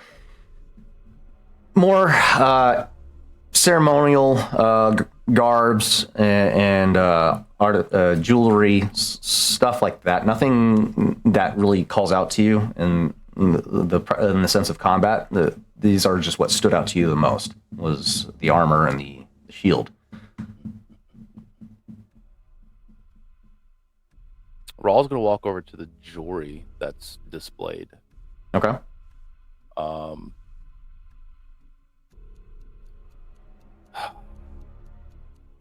You're gonna try and take the jewelry as the Crypt Chasers are currently cataloging and packaging it? No, he's trying to get a vibe for the whole place, because one, he's mystified why all of this is just affecting him and not every other Force user here. He's trying to figure out what the connection is. I'll give you no, I'm gonna let you figure it out. It's fine. It's more fun for you guys to figure it out.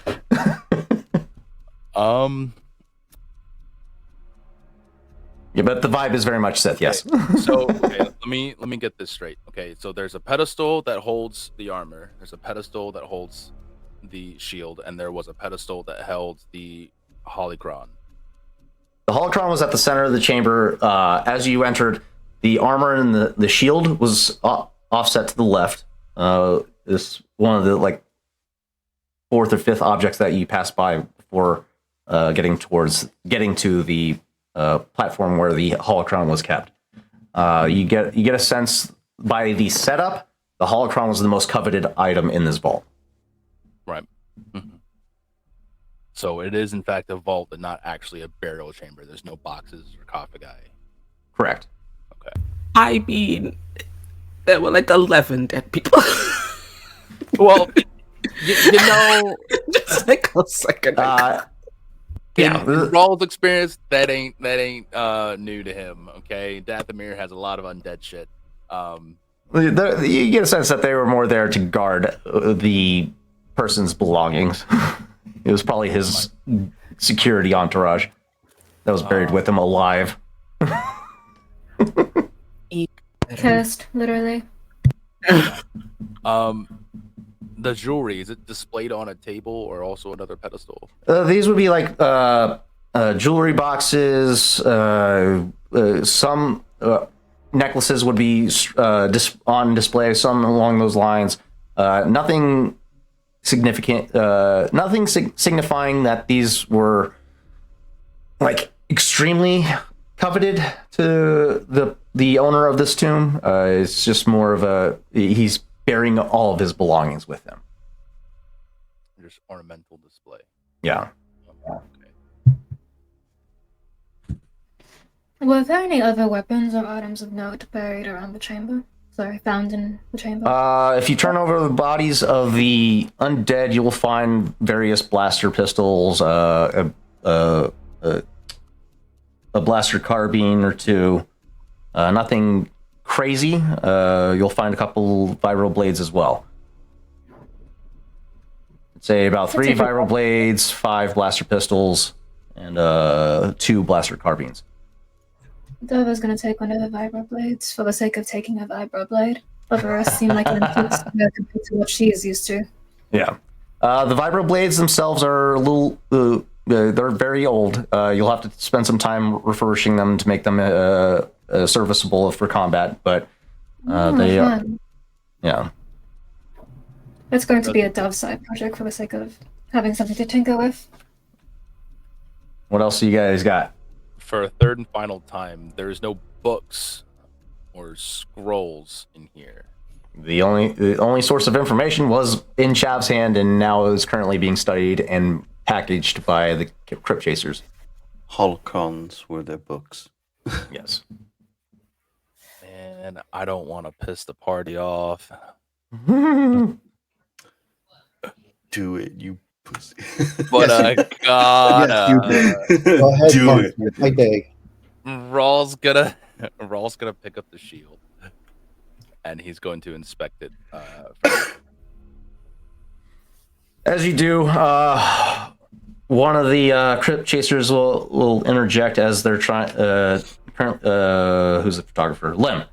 He places a hand. Hey, excuse me, I'm trying to photograph that for archaeological purposes. Could you please refrain from interacting with the artifacts? Rawl's gonna fix him with like his best death glare, and say, "I'm not going to break it." And he'll look down at the hand that's on his shoulder, pointedly, and back at the guy. I guess I can move on to something else. And he goes off to start photographing other artifacts. You inspect the shield itself. It's very heavy, sturdy material. As you look on the front face of the shield, you'll see the cortosis is weaved into the metal of this shield. It's a perfect fusion between cortosis crystal and metallurgy to give it a stronger property than cortosis itself, as cortosis is a very fragile and brittle crystal itself. So it allows it to withstand more damage than crystal. I'm pretty sure cortosis is a crystal. Cortosis is a metal similar to Beskar. It actually was one of the few other things other than Beskar that could counter a lightsaber. Let's see. Oh yeah, shit.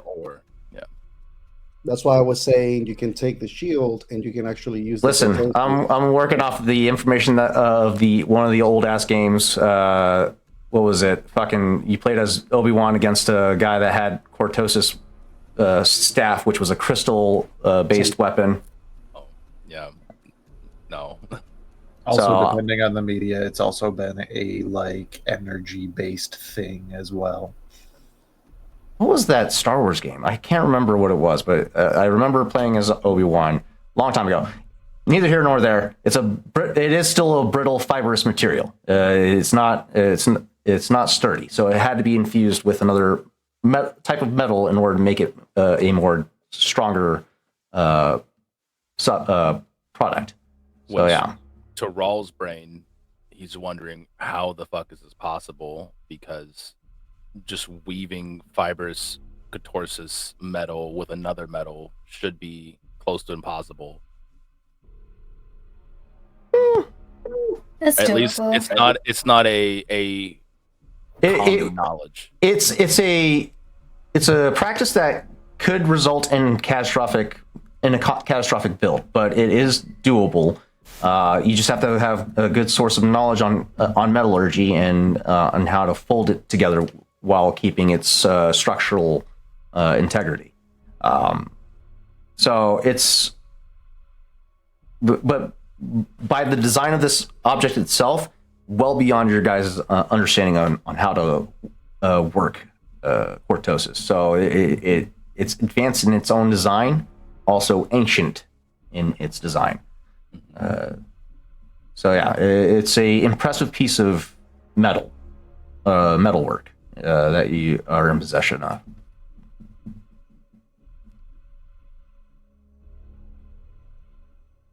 And is there a name stamped on there or some kind of identification of some kind? With your perception check, you would probably spot a very strange emblem imprinted into the arm guard of the shield. The emblem or signature emblem of this metal worker would be lost to your knowledge. There's no way you'd be able to understand who built this. Blacksmith's signature also. Yeah. Okay. Yeah, he's gonna gingerly put the shield back and I guess go watch them work on the holocron for now. As you guys make your way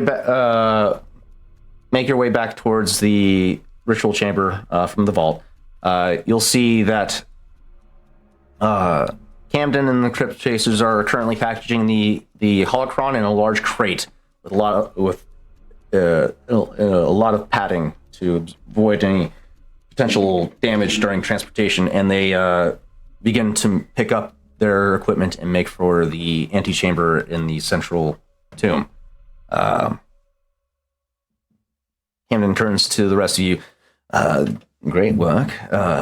Circumventing the security measures that were in place of this chamber and vault. Might want to relocate back at the main antechamber and discuss on further excavation of the tomb. We made a significant discovery here today. And with that, he turns and makes his way down the corridor back towards base camp. Ego just lights a cigarette. Yeah, sounds great.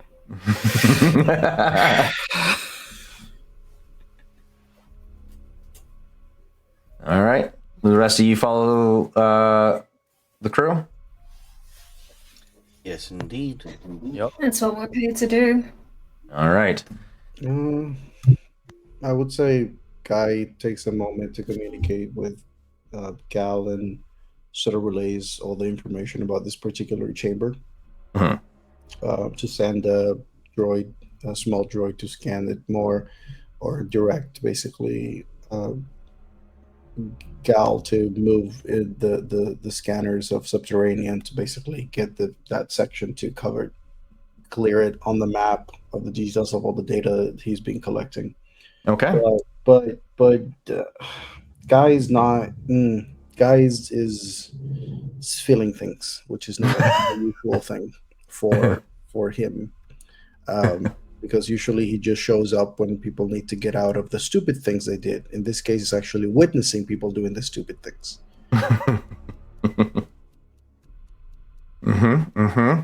Okay. A lot of you make your way back towards the main antechamber and begin to resituate yourselves, resupply, so on and so forth. That being said, let's go ahead and take a quick 10-minute break, get ourselves resituated, and we'll be back and continue the story. We'll be right back. Don't go anywhere.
Hello, and welcome back to our episode of Star Wars Edge of the Empire.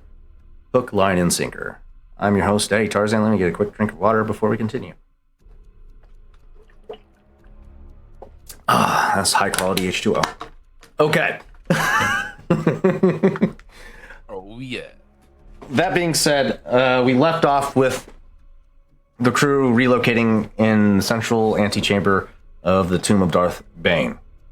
Now in possession of the Sith holocron that was concealed within inside the vault of the ritual chamber, as well as a shield made of cortosis, and all the other artifacts packaged safely by the Crypt Chasers. They reconvene in the central chamber to discuss further excavation of this tomb. Guy, feeling a little disparaged about being in this tomb and witnessing all the stupid things that an exhibition team gets themselves into, starting to question whether or not he should be here in the immediate moment and rather staying outside, but is making an active effort to catalog all the events as well as mapping each encounter for future knowledge. That being said, our crew is now located in the antechamber, centralized. Dr. Bess is taking a moment to examine Rawl in the aftermath of the events to make sure that he is within physical form to continue to operate in the field, as well as taking a moment with Guy as well to make sure he's in peak physical form. The Crypt Chasers are currently under their own, located at their own command center, as they are currently organizing all the artifacts in preparation for transportation in the future at a future time. What are your guys' thoughts in this moment? Thoughts or what we're doing? Either or. This is your time to shine, baby. I think throughout all this next process, Rawl is going to be just sitting cross-legged watching the study of the holocron take place. And while he's doing so, he's gonna kind of eyes open meditate on his connection to the Force and try to figure out why this place is affecting him the way it is. What in him has changed, and however long that needs to take. I'll do whatever role you want. Just give me something. We'll give you this a discipline check. We'll do a hard difficulty to try and discover what happened in that chamber. It's going to be 3 failures, 2 threats to beat. Do not have anything for discipline, so nope. You have 1 advantage, 2 failures. Let's see.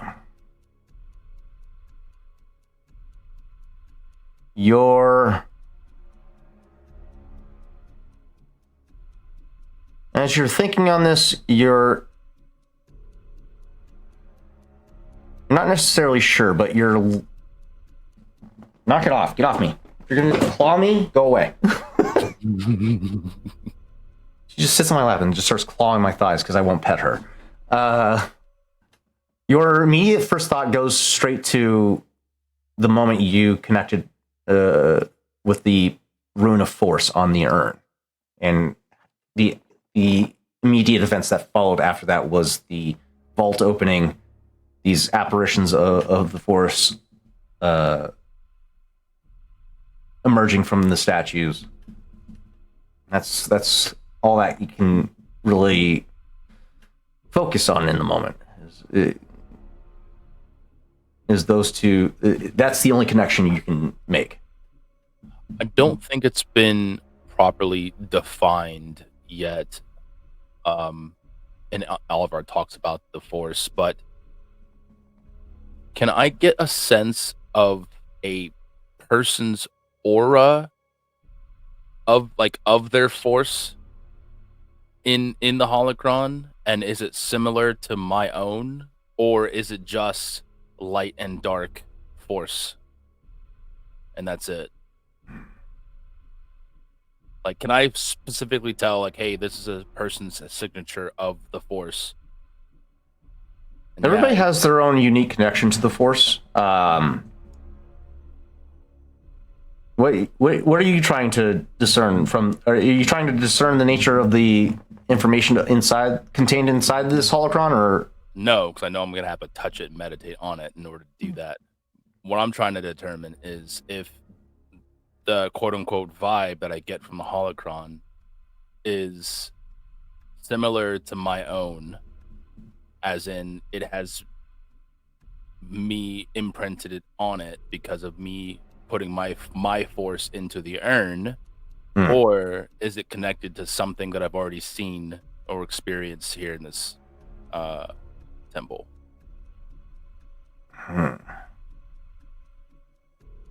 Without accessing the information inside, you're not going to be able to know. You're going to have to get this holocron to open to figure out what it's connected to. It's just an inert piece of art. It's an inert crystal that doesn't have that contains information inside of it purposefully for it to not be easily accessible. So the only way you're going to learn anything from this holocron is if you access the information inside. Okay. Do the archaeologists, do they seem stumped while they study this?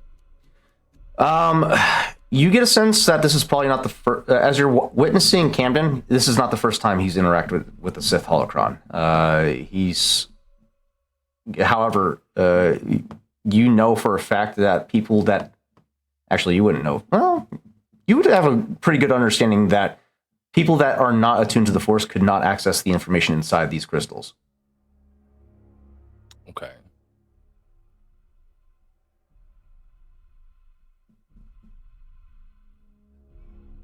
So he would need somebody to access it. Correct. Raw's going to walk over to Dove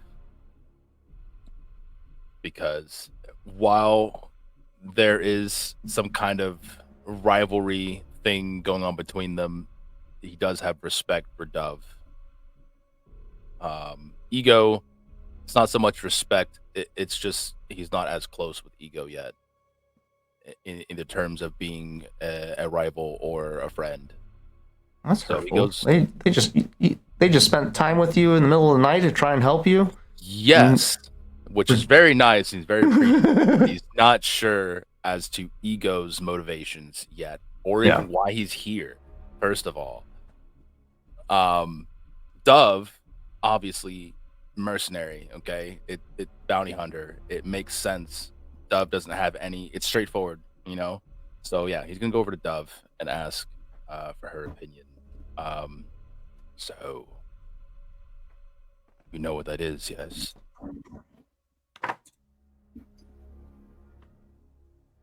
The holocron that contains vast amount of knowledge that neither of us should ideally be privy to, but you want to find out what's in it regardless. Well, of course. If it contains secrets of the Force that have been lost to time, and only a Force user can use it, it makes sense it has to be one of us. But clearly, this place affects me in some way. What do you think? While Raul was previously meditating, this is not the first guard mission Dove has taken, so she would have been standing up already, assessing the room. And it's her job not to ask questions, but clearly in the past, but has never stopped her from observing what's going on around her to find answers regardless. Right. While Raul was meditating, could she pick up on anything in the archaeologist's conversation about how this affected them, or whether they might have a change in their initial plans as to how to proceed because they found this particular item?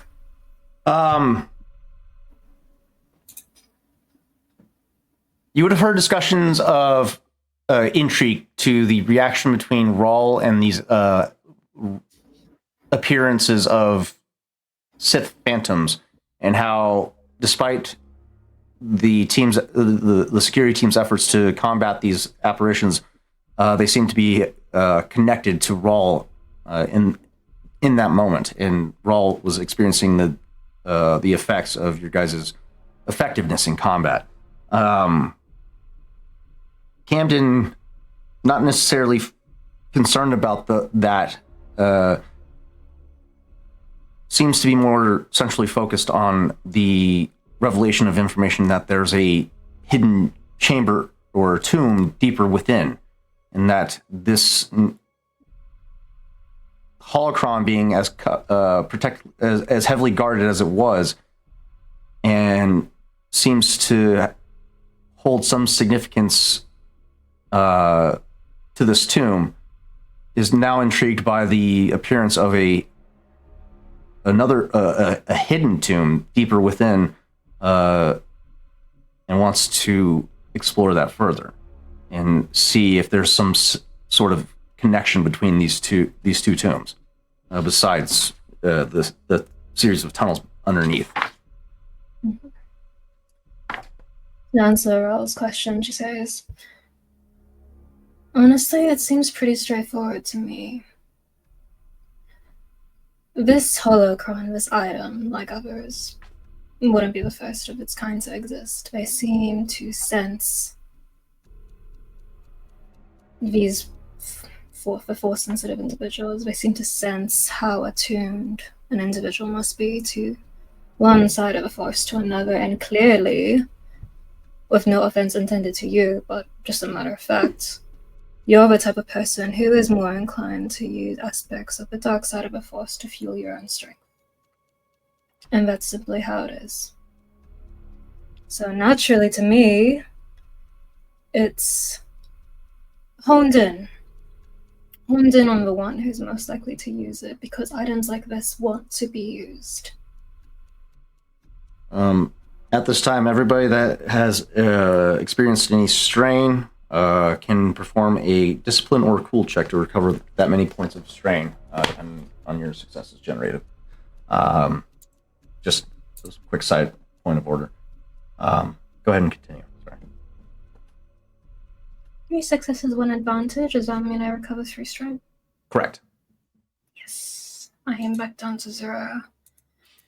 But anyway, that's just my 2 cents. I figured you'd say as much. But that brings us down to the next question. Who to use it?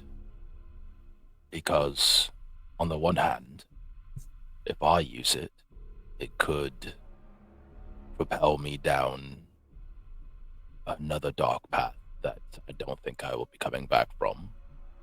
Or either you or Ego using it and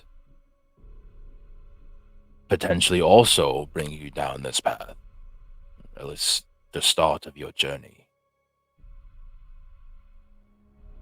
So the question is, do you want to risk it?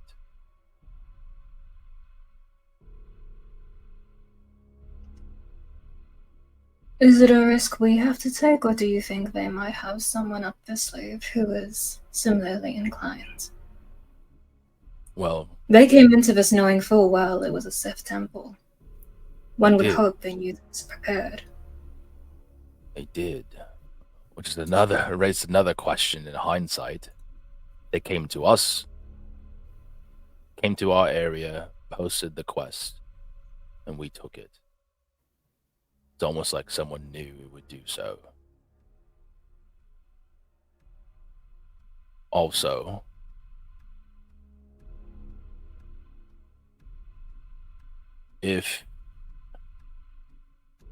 lost my train of thought.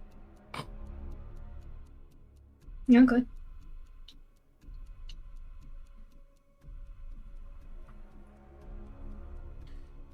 Right, that's it. Yeah. If this is hindsight quest. Perfect time for me to interject. We did not calculate for the use of, or the application of the force within our excavation. However, it does prove a fortuitous That's what I was going to say. opportunity. We're prepared to compensate you for your assistance in accessing this information further. I think the university will be more than willing to accommodate us. House another 50,000 on top of the standard pay of 75,000 for your assistance to access this information. The information found within could prove quite valuable to the university that we work for. Rawl's gonna look him up and down with a raised eyebrow, as if like, "Was I talking to you?" kind of expression, and then say, "Oh, we will discuss it amongst ourselves and get back to you in a moment." And pointedly, like if he was in the circle talking, he's gonna pointedly position himself where his back is to this guy and he's talking to Dove.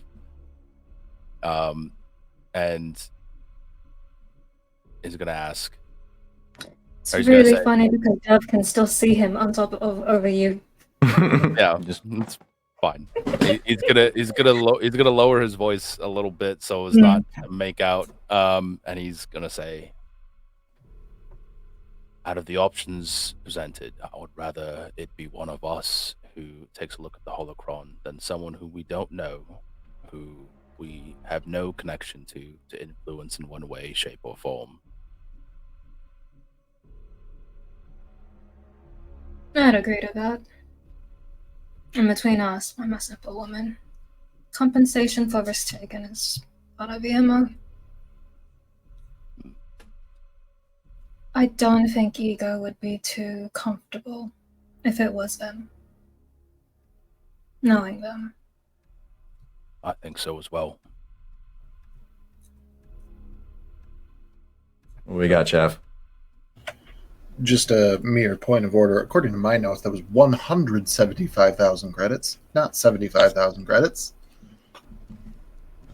Crypt Chasers offered. Yeah, I think so. Archaeology, 175K. Escort to Korriban. Protection, 30 days roughly, is all of the notes that I have about this job. Some of that was to go towards like the funding of the trip there. So we've already got We got. I had to do the math on it. I have the listed pay of 75,000.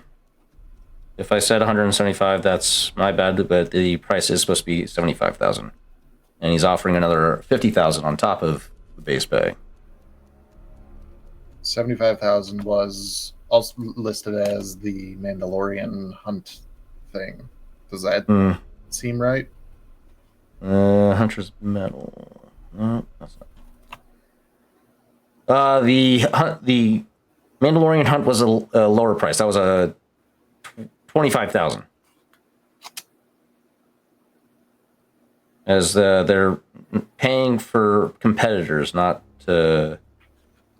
They're offering a prize money to people who could also probably die in the event. So either way, it's Redcon now, and we are here now. Well, I like past Tarzan better. I think we were compiling all of the offers together. But yes, Crypt Chasers were offering 75,000.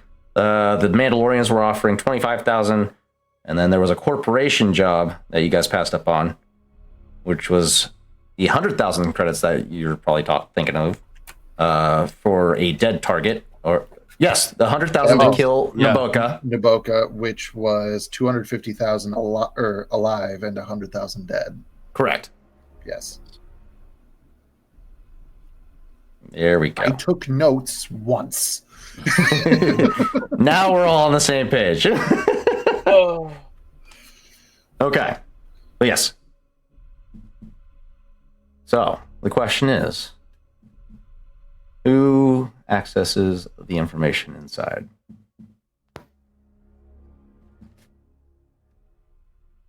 For Does it only 50,000. need to be? Does it only need to be one person, or can one assist the other? Even with Sith allowed to. Good point. Good point.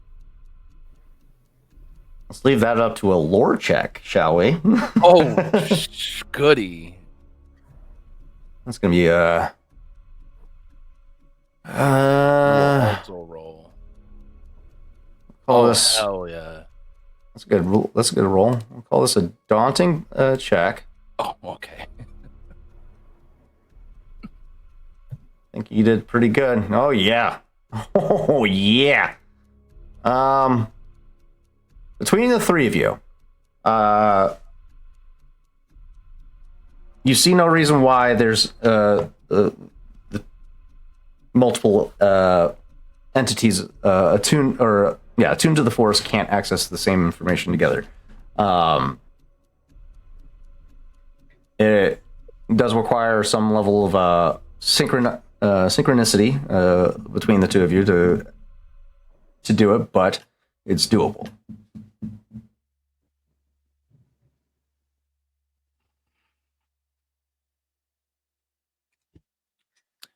The Sith always talk about the power of two,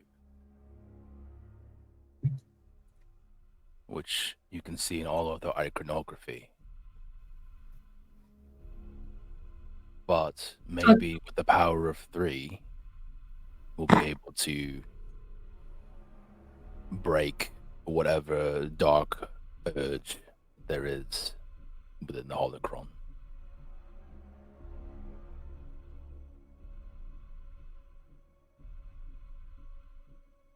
I don't have access to a coven out here. However, I didn't leave everything behind when I left. If we were to use your raw ability and attunement to this holocron, and have ego, tempo, whatever flares may come up, I can assist in guiding that energy through to open this device.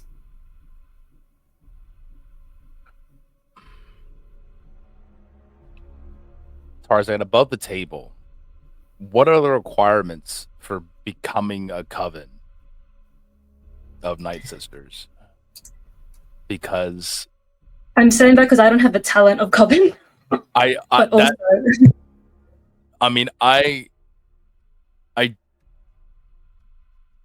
don't have it either, but I can get it. That's mostly for flavor. Dove is saying she has something else. Right.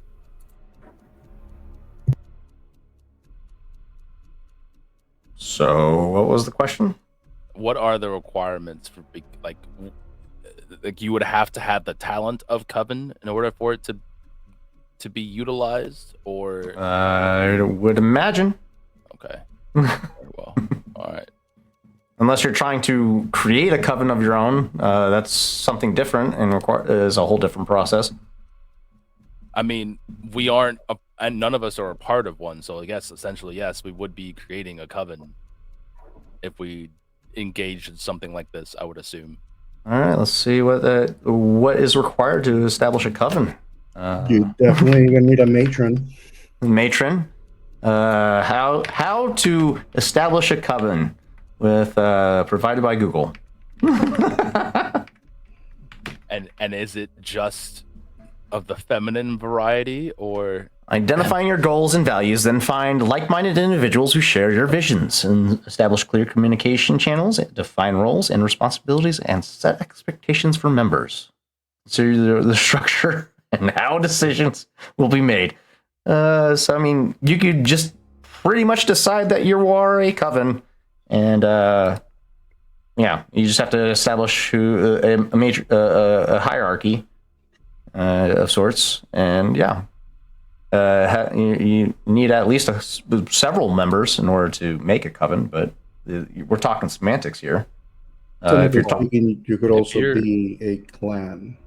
That too. As there's a potential, like there's no, I don't think there's clear information about like forming a coven of Night Sisters within the lore, but like I think the Coven of Dathomir was kind of like the main one, and then you could have clans that basically were all under the same umbrella, but I think you have freedom. Hypothetically, because what I heard was you just need a group of like-minded individuals. And if Dove was starting this, Dove is motivated by credits. So all of us could potentially be part of this coven. True. Because we are all about that cash. True. But if you're trying to, I'm just going to say, if you're trying to utilize an ability that requires a coven, and you don't have that ability, I'm not going to let you use that ability. No, it's not an ability I'm using. It's entirely lawful. Okay. Yeah, if you're trying to make your own coven, that's up to you. You guys can make your own coven if you want. This is your galaxy. And if you're trying to get around an ability that requires you to have it, we're not gonna break the game like that. Dia is not. I am, but Dia is not. Okay. Yeah, feel free to start a coven if you want. What? So what do you want to do? Do you want to all of us try this? At least the three of us. I'm happy to try it. Are the others happy for us to attempt? And the other two are just going to feel Dove looking over to them. Do we want to message Ren real quick and see? I already did. They haven't responded yet. So Ego is going to remain apprehensive about even touching anything in regards to Sith lore, and he's just looks at the two of you. If you're thinking about accessing that information, that's on you. That's beyond my understanding, and I'm not willing to risk it. Do we want to wait? We got 30 minutes left in this session, so how long do you want to wait? Dove doesn't mind sparing Ego this in the slightest. She knows their inclinations, and it's not to be involved in this. They've already shown apprehension towards you, who aren't even considered Sith, or truly dark side at this point. Right. And he's gonna turn back to I keep wanting to think his name is Cassius, but it's not. Camden. He just stands there. He's just been standing there idly, only a couple inches from you, just hands crossed in front of him. So, have you came to a decision? We'll do it under one condition. You pay us 50 apiece. We are risking our lives here, potentially. I think it's a fair trade to get what you want. You're going to need to roll a pretty good negotiations check to pull that off. I will try. Oh, an average difficulty. I cash in a dark side token just to give you a challenge. You didn't have to. Hey, look at that. 2 failures, 1 threat to beat. You didn't have to. You do realize I only have 2 die in this. Oh, Take a triumph. I was fishing for you know what? For despair. Right. I will take my own triumph and another. Could use the light side on. Maybe save those. Damn. Well, light side. Let me. Can I reroll one of them? Do you have the ability to reroll a negotiation check? No. And no. Right, I'll just take our 2 triumphs. There's only 30 minutes left anyway. Yeah. So you're cashing in the 2 triumphs you had left? Yes. To succeed. All right.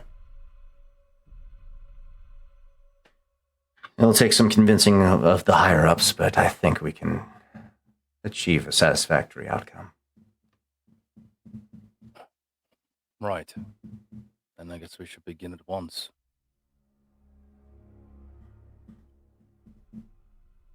At this time, Ego steps forth, tapping you, not tapping, just steps forth.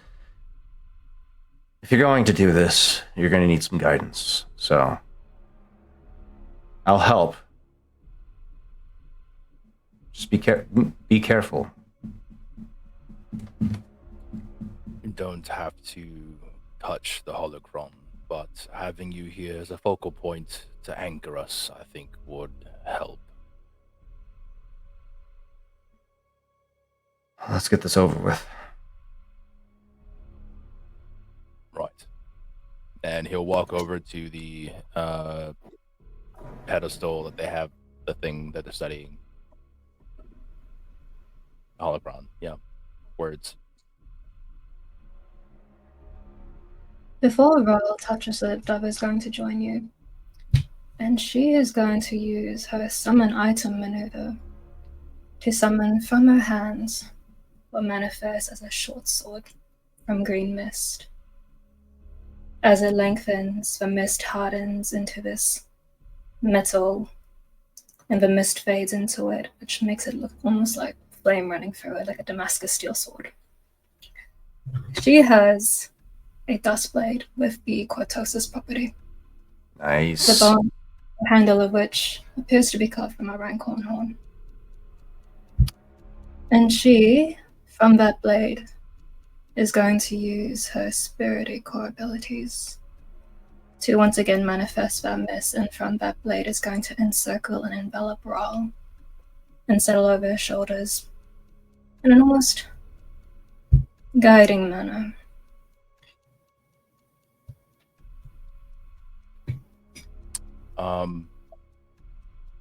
Raul is going to draw the same runes. Well, we're still inside the temple, yes? Yep. Okay. Raul's got some chalk. He's going to draw the runes on the temple floor, the same ones that he had when he was meditating with Ego. And then he will pick up the holocron, bringing it to the circle, not engaging any of his force abilities to it yet, and sit cross-legged on inside the circle, and he'll hold out the holocron between, and kind of in a, oh, you're gonna sit down?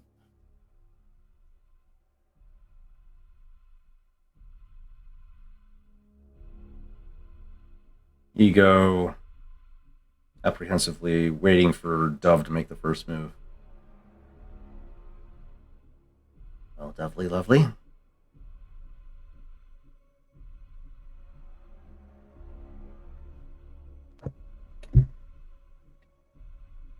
I'm using the blade as a focus of sorts to help streamline his abilities.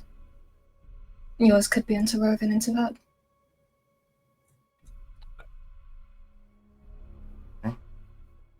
Well, I'll do my best to guide both of you as best I can.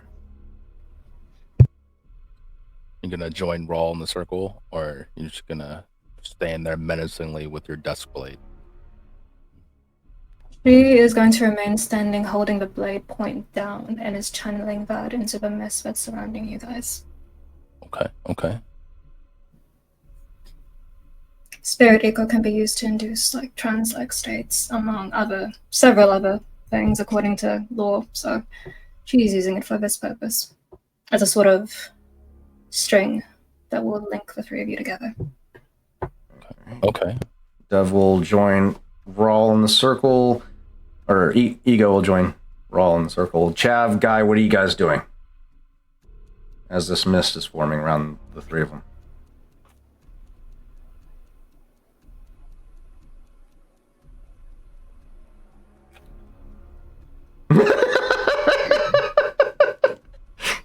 Just This is watching? not my moment. All right. I will say that the guy actually is on the threshold to on that leads to the exit of this particular chamber where they currently everybody is. Okay. Um, he's probably been keeping to himself, probably leaning against the wall, maybe even like just like crouching or sitting somewhere, just kind of like literally physically between being inside in this mess and being the fuck away from it. And he cannot bring himself to make the call to Mhm. just be like, not my circus, not my monkeys. His definitely has had some focus toward that holocron and the fact that and all the exchanges that Dove, Ral, Ego are doing and what seems to be happening, because all of this takes him back to the memory of one of his last jobs that he did when he worked with the Empire, for which he made a deal with someone who owed him a favor to get himself uh, um, what do you call it, honorably discharged because of certain things that I don't think he was supposed to see.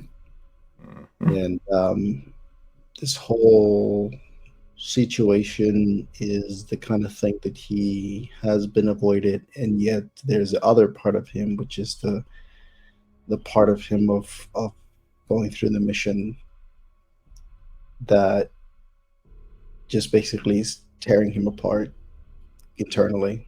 Um, and to the surprise of any who may have noticed, he's not taking selfies or eating. As this event takes place, the Crypt Chasers all begin to surround this circle.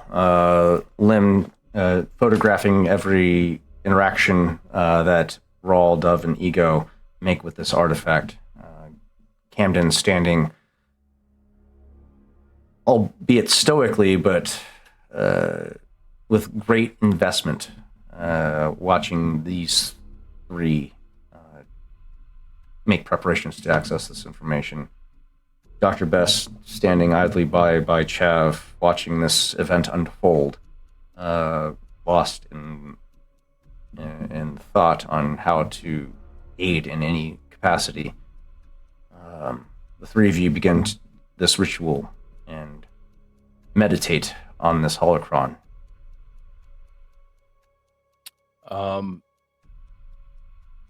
Just before, seeing as how I have 10 strain, I'm going to utilize the Ichor transfusion ability to transfer 10 wounds to my strain, so I'm down to 0. So everybody watches as Rawl makes this transition. Lesions begin to apparate on his form as he seems to reinvigorate himself in the moment at the cost of his own physical health. Minor lesions, albeit, but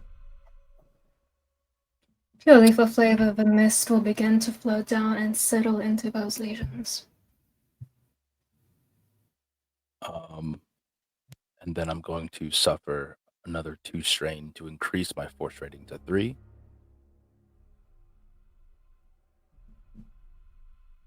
And then, after a moment of focusing on himself, he's going to open his eyes and look at both Dove and Ego for a moment. So we begin. And slowly closes his eyes and drops the holocron into his lap as he bows his head and focuses onto the holocron, pumping as much of his force into the holocron, forcing it to unlock itself. the three of you begin this process. Pouring your concentration into this artifact. It almost seems to call to you, to pull, draw you in, welcoming the intrusion. As you begin meditating, you can hear the gears whirring inside this holocron, and then it opens. The pinnacle of this pyramid blooms outward as it begins to hover in between the three of you. A brilliant red light emanating from this peak of the pyramid. Your eyes are all of your eyes are drawn up to it as it hovers before you. However,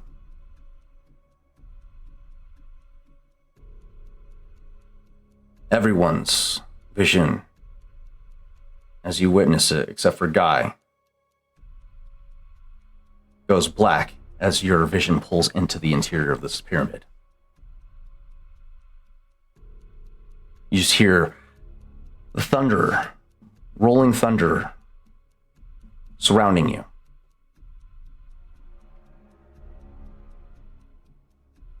As you feel as if the galaxy is rushing past you in an instant. You can hear the anguished screams of warriors past, as if they're being tormented. It comes to a stop as your vision comes back to. You find yourself standing in a chamber, central chamber. A throne appears before you. There's sitting in the throne a tall, menacing human male sitting in the throne, donned in armor that seems ancient in its design. Piercing yellow eyes peering out through the mask, staring right at you.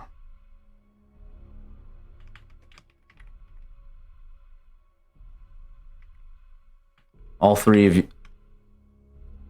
you, actually everybody, looks around, seeing each other in this chamber. Your attention's drawn back to this individual. To clarify, is it the three of us, or it's everyone who was in the vicinity besides Guy? Everyone that was in proximity of this ritual. Guy was the only one that was not pulled in as he was too far away. Okay. You all see the Crypt Chasers with you, Chav, Bess, Ego, Dove, Rawl. You are all standing before this armored figure sitting in the throne before you, inside of an ancient throne room.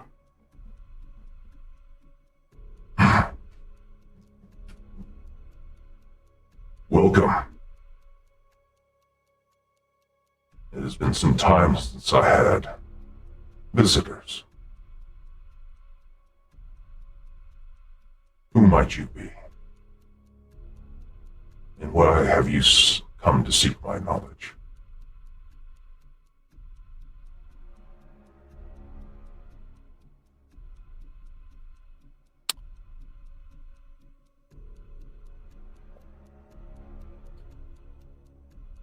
Okay, before I answer, do I know what a holocron is from Rawl's knowledge? Like exactly, is it someone's memory or is it a housing of someone? It holds an aspect of the creator's knowledge. So there's a level of intelligence to these holocrons. So they're an interactive format. So you'll get this is. Yeah, you would have some knowledge that it houses some sort of aspect of the creator who made the holocron.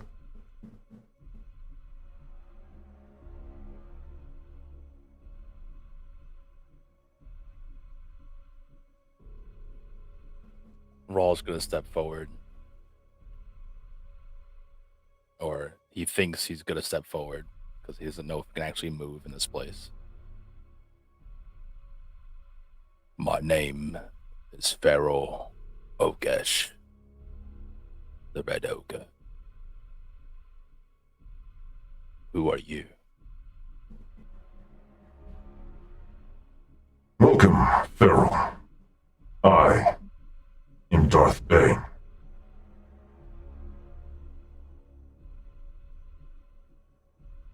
Why have you come to my tomb? We were paid to divine the secrets of this device. At this point, Camden steps forth.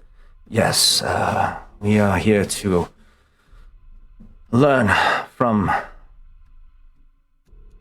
those of your kinds past. Catalog the information so that future generations can learn from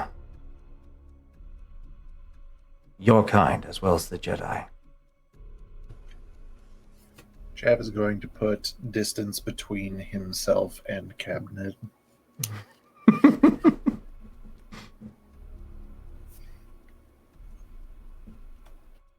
Interesting thought. You think mere mortals are worthy of the information, of the teachings of either the Sith or the Jedi. You could not begin to understand the nature of the Force.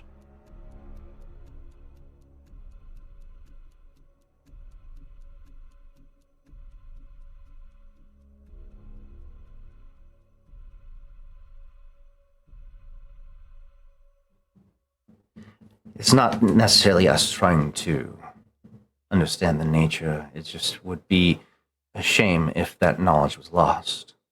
You see, the Jedi, aside from what I can only assume is the ones that accompany me, are near extinction, and your kind as well. We seek to preserve that knowledge, to allow others to learn and decide for themselves their own future. If all knowledge is lost, then you, both of you, will cease to exist.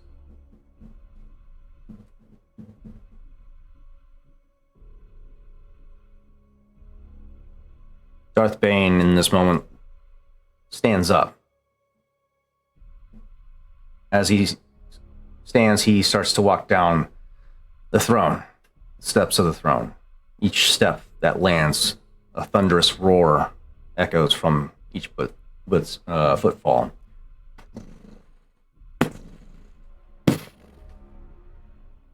He stands nearly 5 feet from a lot of you. His burning yellow eyes piercing directly into Camden,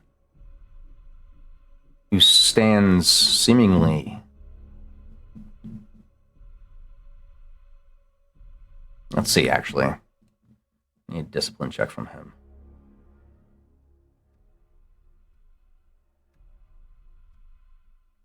Let's give it a challenge of 2. Now that this thing stands over him. Oh boy. Shame. Well, That being said, as Darth Bane does approach all of you, I do need a discipline check from everybody. However, Camden... I failed. What do you mean? You for the first time, you guys will see a Chiss start to sweat as Darth Bane, who's now standing about 8 feet tall, towering over a lot of you, looking down at Camden, who is visibly perspiring. Fear starts to crack his demeanor as he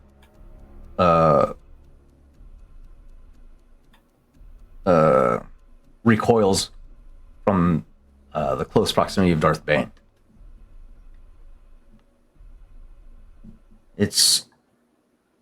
merely an academic pursuit. I only wish to preserve, just give others the opportunity to learn from those that came before. I did not mean to offend. Your measly presence is an offense. You are undeserving of our knowledge. If our knowledge is to be lost, then that is our fate. What you pursue is an affront to the nature of the galaxy. And I cannot tolerate that. You watch as Darth Bane raises a hand, and in the same moment, Camden begins to rise from the ground, choking on what seems to be air. As Camden rises about 6 feet into the air, Bane clenches his fists, and a sickening crunch echoes throughout the chamber as his body contorts in 3 different directions, and he crumbles and slumps to the ground with a sickening splat. Bane looks at the rest of you.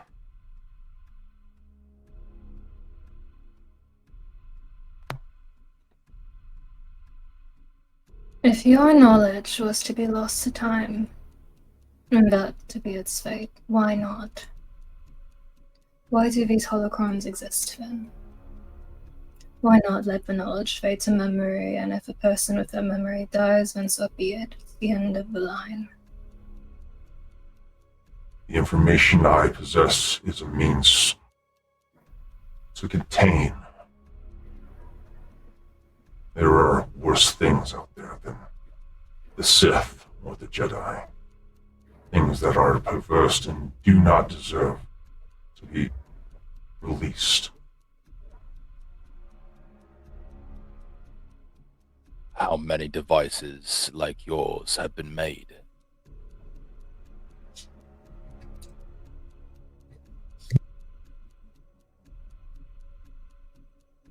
There are 4 holocrons that possess the knowledge to contain a grave threat.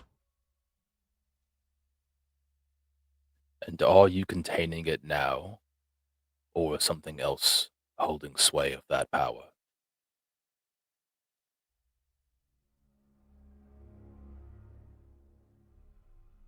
We are containing it. Though I fear one of you has made a connection to it. You contain something that even the Sith fear.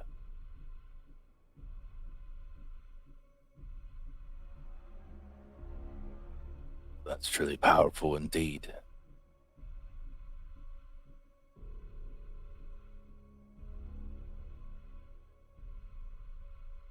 But merely containing something doesn't destroy it. Just delays the inevitable.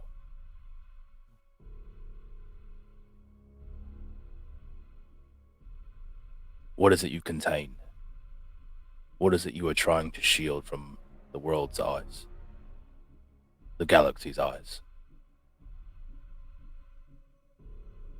A being of great power.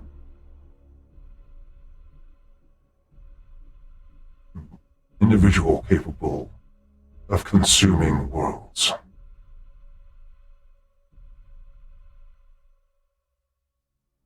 We are containing a being of the Force.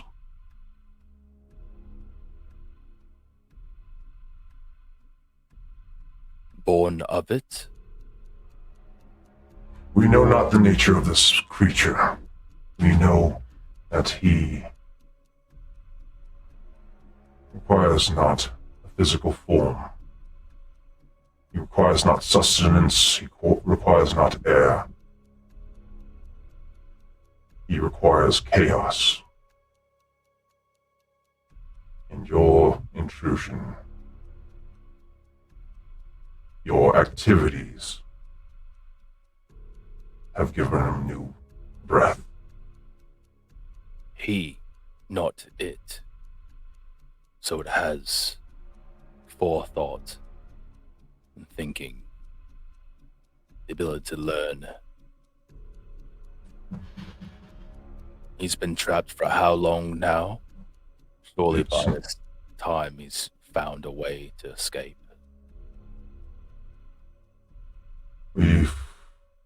I have no direct knowledge, as I only came in possession of this information through the other Dark Lords. I am merely here to help contain it. If you wish to know more, you need to seek out the other holocrons and contain this threat.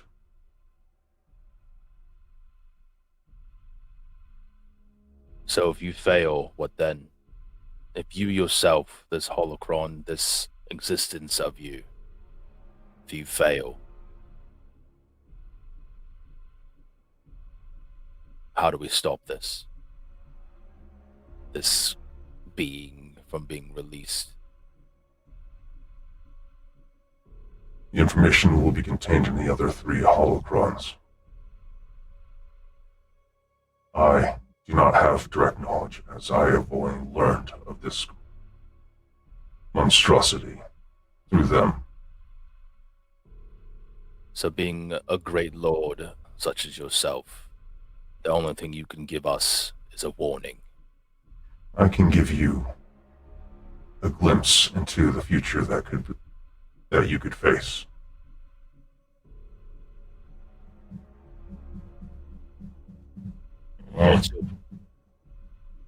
There we go. Get rid of this, actually.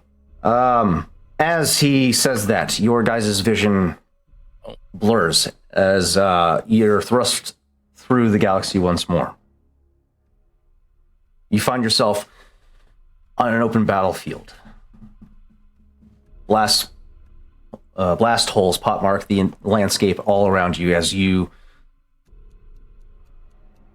stand witnessing a battle that seems to have taken place thousands of years before.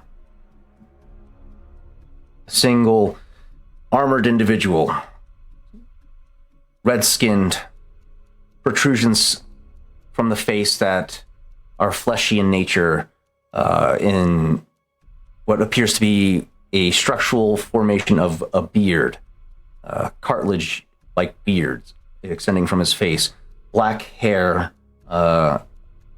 combed to the side, piercing yellow eyes. This figure stands about 6'4", donned in a metallic armor. 2 red blades extended, ignited, and extended at his sides. You turn around, facing, opposing him, a massive army, bearing 2 different flags or emblems. One similarly designed to the Empire, another similarly to the Republic.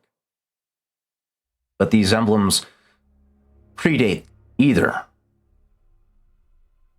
You see what appears to be Sith troopers fighting alongside Republic soldiers.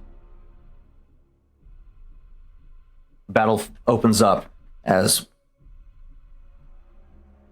artillery fire comes in overhead, impacting into the ground surrounding you and this individual.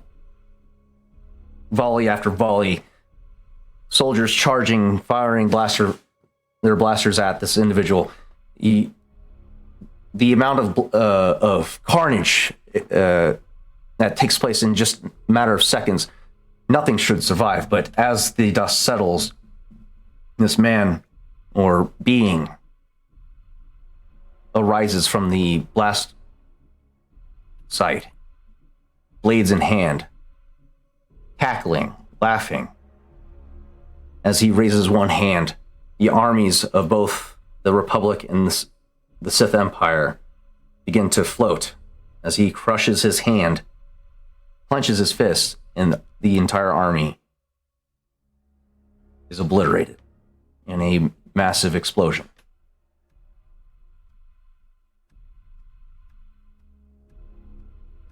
Above the Division. table, this man is more powerful than Darth Vader This is an ancient being. and Snoke. Like, holy, okay. This guy rivals Darth Nihilus. Right. Continue. I'm sorry. Your vision returns back to the chamber with Darth Bane. He stands before you, arms crossed, behind his back. You see the threat that this man poses should he escape his imprisonment.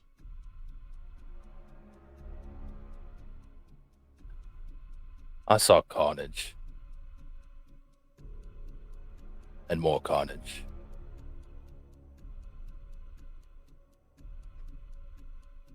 With the way things are now, with the way the Force seems to have faded to the fringes, yes, I do believe we'll be in serious trouble if this individual escapes. That brings me back to my question, what do we do if you fail?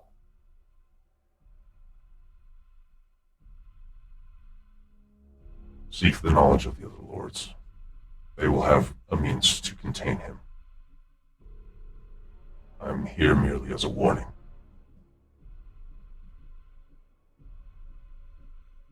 With the meddling that we have unwittingly done thus far, how much time do we have left till more cracks start to appear? If you know what is best, you would leave this planet now. One of you is already connected to him.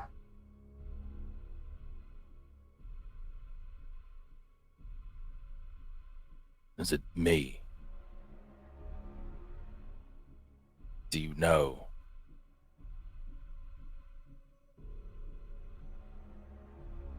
Yes. Is there a way to sever this connection?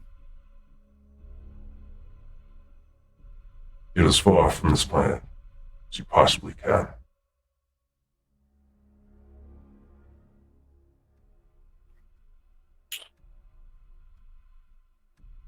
Can I make an insight check?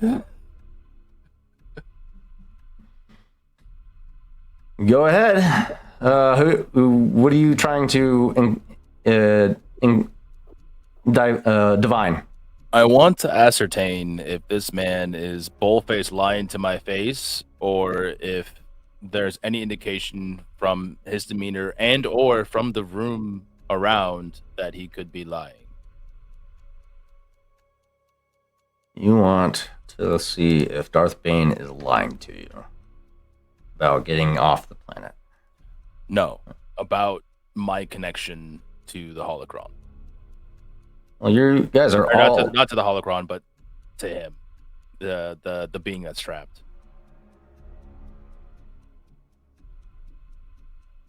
What do you mean? Like, he said that I am already connected. I've already started turning the wheel for this inevitable release. Should I remain here? I want to know if he's lying to me. Go ahead and roll that cool to discern. It is a formidable challenge with a formidable difficulty with a challenge of 5. Never mind. I'm just not gonna do that roll. 3 failures. Try for funsies. Yeah, you already started the check. You can't just bail on it now. As Darth Bane stands before you. Can I take a light side token, guys? Go on. Sure. Okay. All right. Cool. Because I only have 2 in cool, so this is going to be interesting. Oh shit! His fear rating is a challenge of 1, difficulty of daunting. I missed that roll up.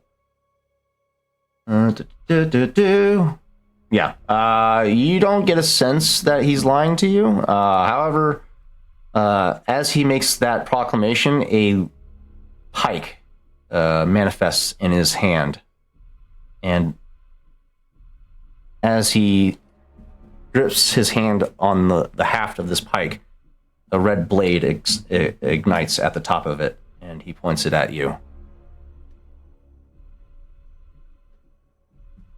Leave if you know what's best for you. He is calling to you. He wants you to let him out.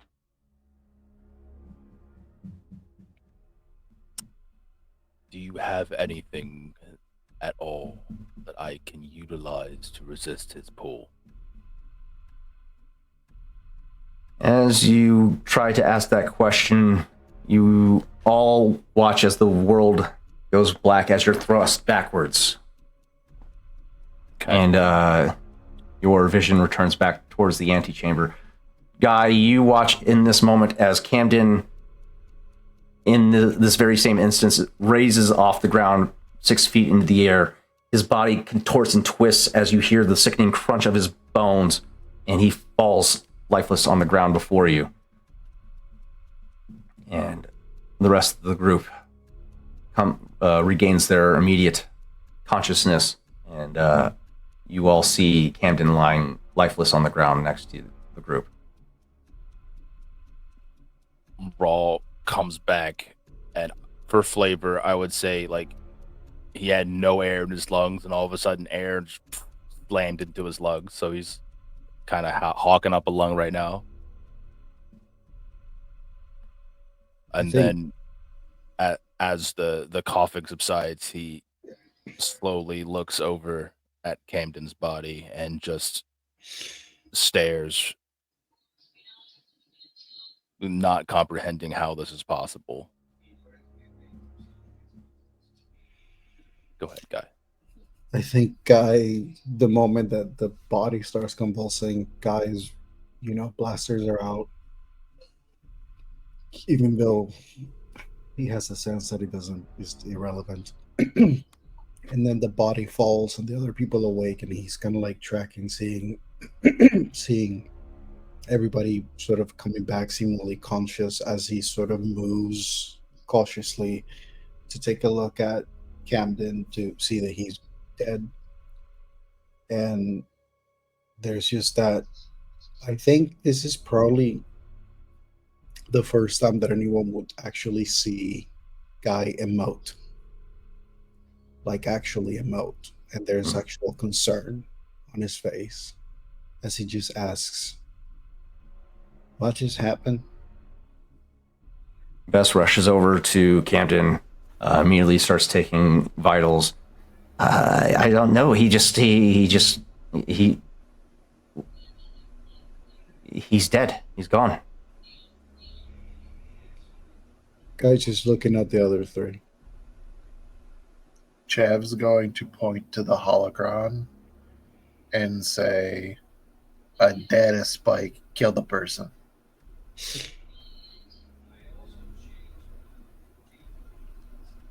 The memory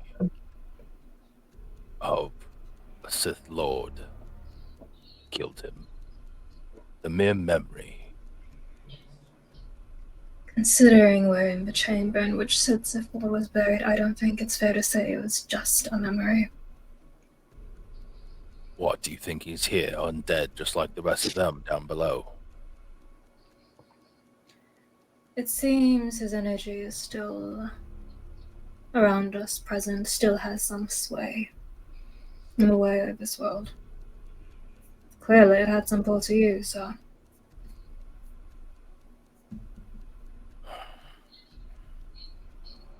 Right, so pack your things, and I'll see you guys back on Navarro, all right? Let's go. And Jeff starts walking towards the door. Sindhu speaks up. We can't leave yet. We have to finish catalog. We have to finish this dig. Camden would want us to finish this. Would he? Camden, is that what you want? Sir DM, Yes. guy's gonna shoot at the holocron. Oh no! You're gonna what? I'm shooting at the holocron. I'd assumed it either A is still hovering or B returned back to my hands. Yeah, it's back. Is it in his hand or is it on the table platform in front of them? Where is It would have returned back to Rawl's grasp after the bloom closed in on itself and landed. I think in that case, guys, is going to. You should destroy that.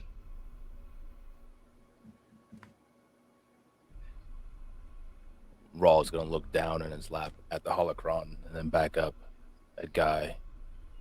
You know, for once, I agree with you. However, we can't. Whatever this Lord is, whatever he was to someone, right now, he's the only thing standing in our way between life and certain annihilation. Him and 4 others. From what you have told just now, he is the one thing that led to that annihilation, pointing at Camden. How many other people you think are going to end up like that every time that you try to use that thing? I believe our only course of action is to put this back where we found it, destroy the entrance to this tomb, thereby preventing anyone from finding this again. It's just the way that the people who created those ghosts thought that nobody else was going to find it. Clearly, they wanted it to be found. And I'd hate- clearly, if someone wants to find it, they will. But destroy it, they can't. It's- I'd hate to interrupt, but we were all present there. He said this holocron is one of 4 keys that are designed to contain a greater threat. If we destroy it or bury it, and this threat gets out, then the galaxy is doomed. Is And- said door that requires 4 keys being opened as we speak? Is that what we're getting at here? Because it sounds to me like perhaps maybe us fiddling with a key might have been an issue. I don't think it's necessarily a key per se. It's just a fragment of knowledge. Semantics. Just get on with chlorophyll. Who is this person that had said these things? Are they to be trusted? I believe we interacted with the being known as Darth Bane, the tomb that this is dedicated to. Oh yeah, a guy whose last name means bad shit happens to you. Yes, so to answer your question, no. Do not trust him as far as I can throw him, which surprisingly is not far. I mean, it could be. That's a pretty small holocron. Listen, Please do not throw it. I'm just gonna. I'd hate to incorporate. What's it called? What do you call them? Rank. But we paid you for a job, and we are not done here. Guys, one of Guy's guns is pointed at this individual right now. Sindhu. As Guy is looking at them, and it just goes, "You seem quite calm for the fact that one of your bosses is dead right in front of you." I'm just as shaken about this situation as the rest of you, but we are here for the intent of cataloging and learning the information that we came here to gather. Camden was a brilliant mind, and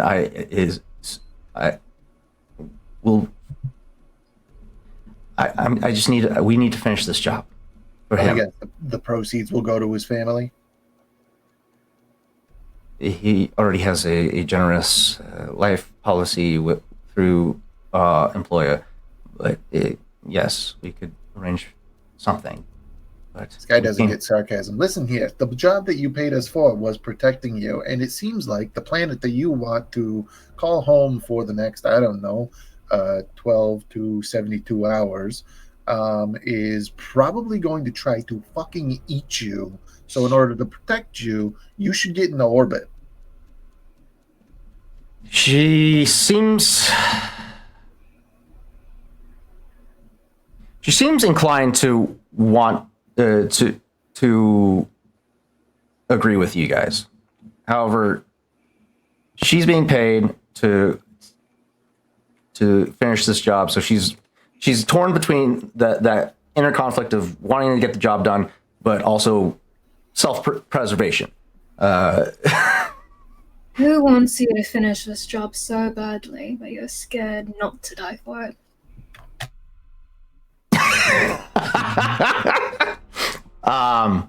She turns to Dove.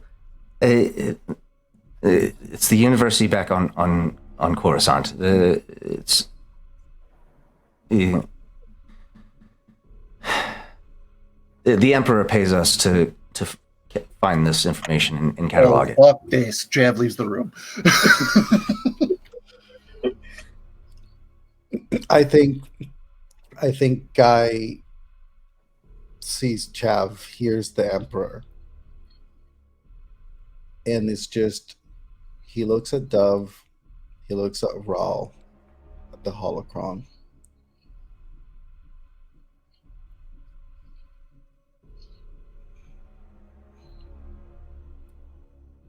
I'm not here to tell you what to do. That is not what I came here for. I thought I would help. I work to extract and get people to safety, not to drive them far from it.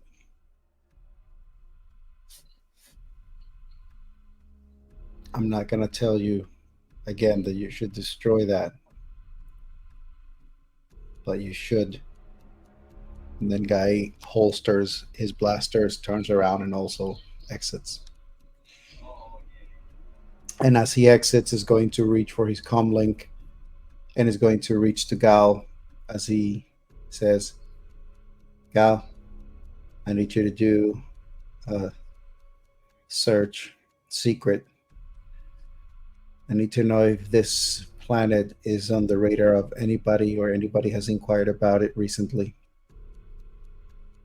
Guys sending commands to Gal to basically like scour as much as they can that may hint of any information regarding this planet that anybody has searched, the sector, the region, the jump, any jump coordinates that are registered to this area.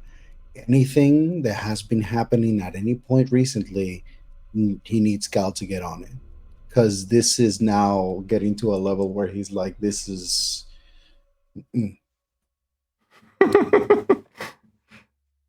We're worried about the Empire possibly being on the toes. I like it. Or the heels. Sindhu and the rest of the team look at each other confused as the security team begins to pack up and make their way out. Go ahead, Jeff. Well, that is an apt point, because on his way out, Chav grabs whatever he can, like whatever it is, like literally like it's time to pack up, just grabs a box and starts walking towards the exit of this whole tomb. At the same time, Victor, great minds think alike, but we have different methods of going about it. Chav is currently under the employ of somebody who's trying to unseat Emperor Palpatine. So, on the comms to R4, I need you to send a message to our mysterious benefactor, asking what the hell he says I should do about the literally like says out loud, we should probably be talking in like codes of some kind. What the fuck would he call them? I don't know, the target or the asset, whatever it is, what he wants done about information this individual is trying to gather. Okay. P.S. Probably shouldn't blow it up. Okay. You guys Make make it those. sound spiffy. You guys make those calls out. Rawl, Dove, Ego, three of you still in the chamber?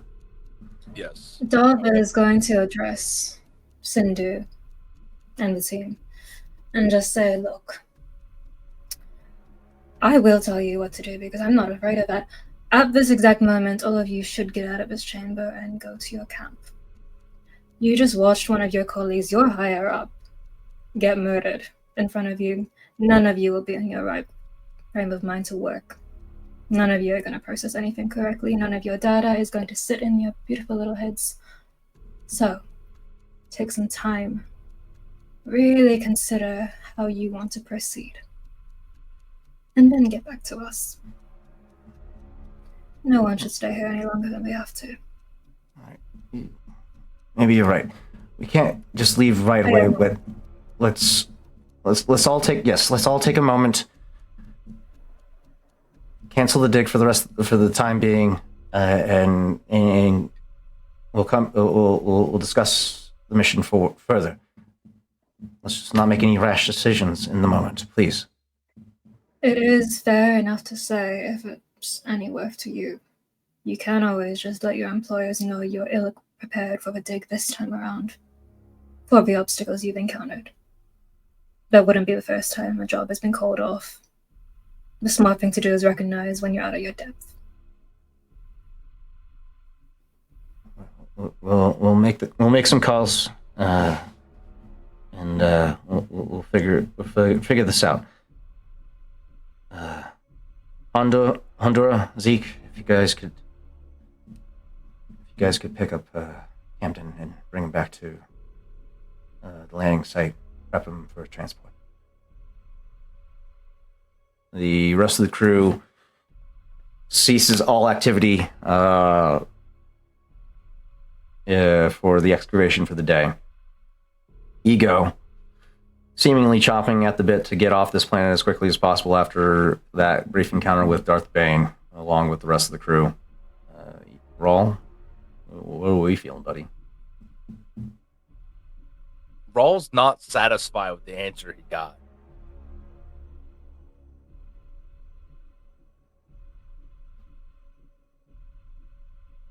And he was about to do like a very bad thing with the crew had they persisted.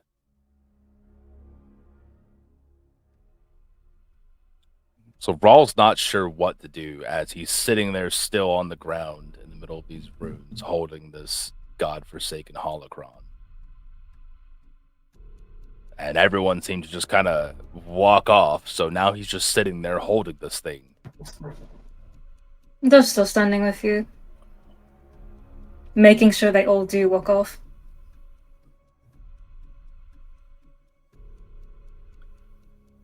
So what do you think? Destroy it? Or return it to the dirt?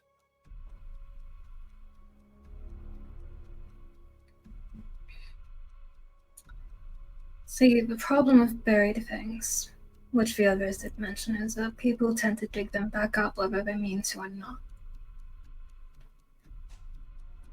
Likewise, if you take it with you, someone can also take it off you. So there's no real winning in this situation. It's just a matter of time as to when one thing happens or another.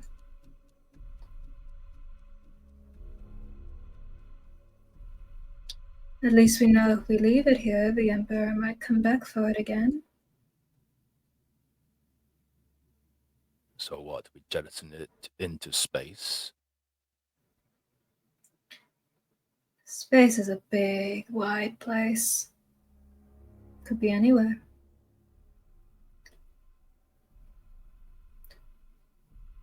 My knowledge of hyperspace travel things have to have a warp engine of some kind in order to enter and exit, correct? I mean, there's whales that can travel through hyperspace. They don't have engines. Well, yeah, but they're using the Force. Okay, like that's something. What are you trying to pull?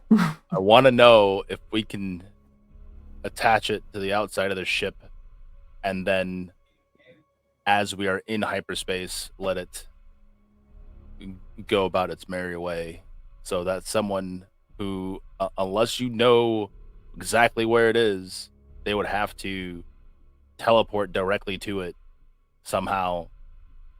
You guys are really bent on on losing the information on how to contain a intergalactic threat, huh? He told me He had no other information.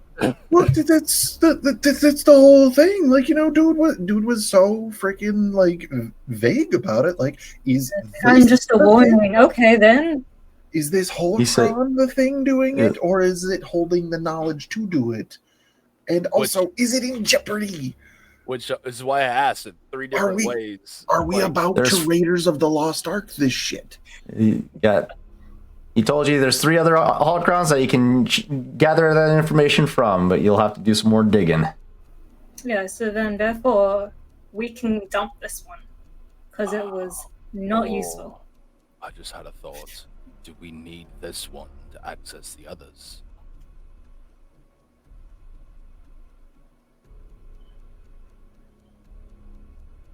Or is bringing all of them together the final piece that triggers the end?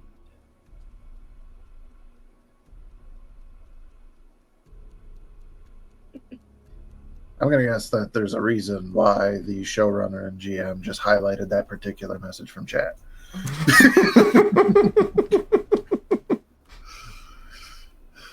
As you guys come to this deliberation, we're all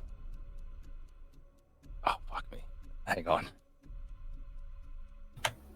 You scare roll away. I had to prepare myself, quote unquote. I can offer you power.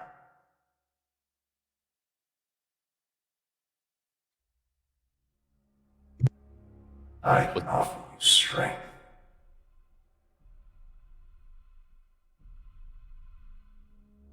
Free me. Free me. Free me! and that's where we'll end tonight's session. Okay, real quick for the audience, let me confirm. Is this the voice that I had heard before the second one? No, the first one was the 4 voices. The second one was the voice telling you to come in, to open the chamber. Or was it the other way around? I can't remember exactly, but the one that was telling you to come inside, that's this voice. Okay. So it wasn't a warm, inviting tone that I had heard. Awesome. You get a sense that it was the same voice, but it's becoming agitated. With that being said, this is a discussion for behind the scenes. Thank you all for tuning in tonight's session up of Star Wars: Edge of the Empire. We'll see you guys next week. That's a lie, because wait, no, let me double check.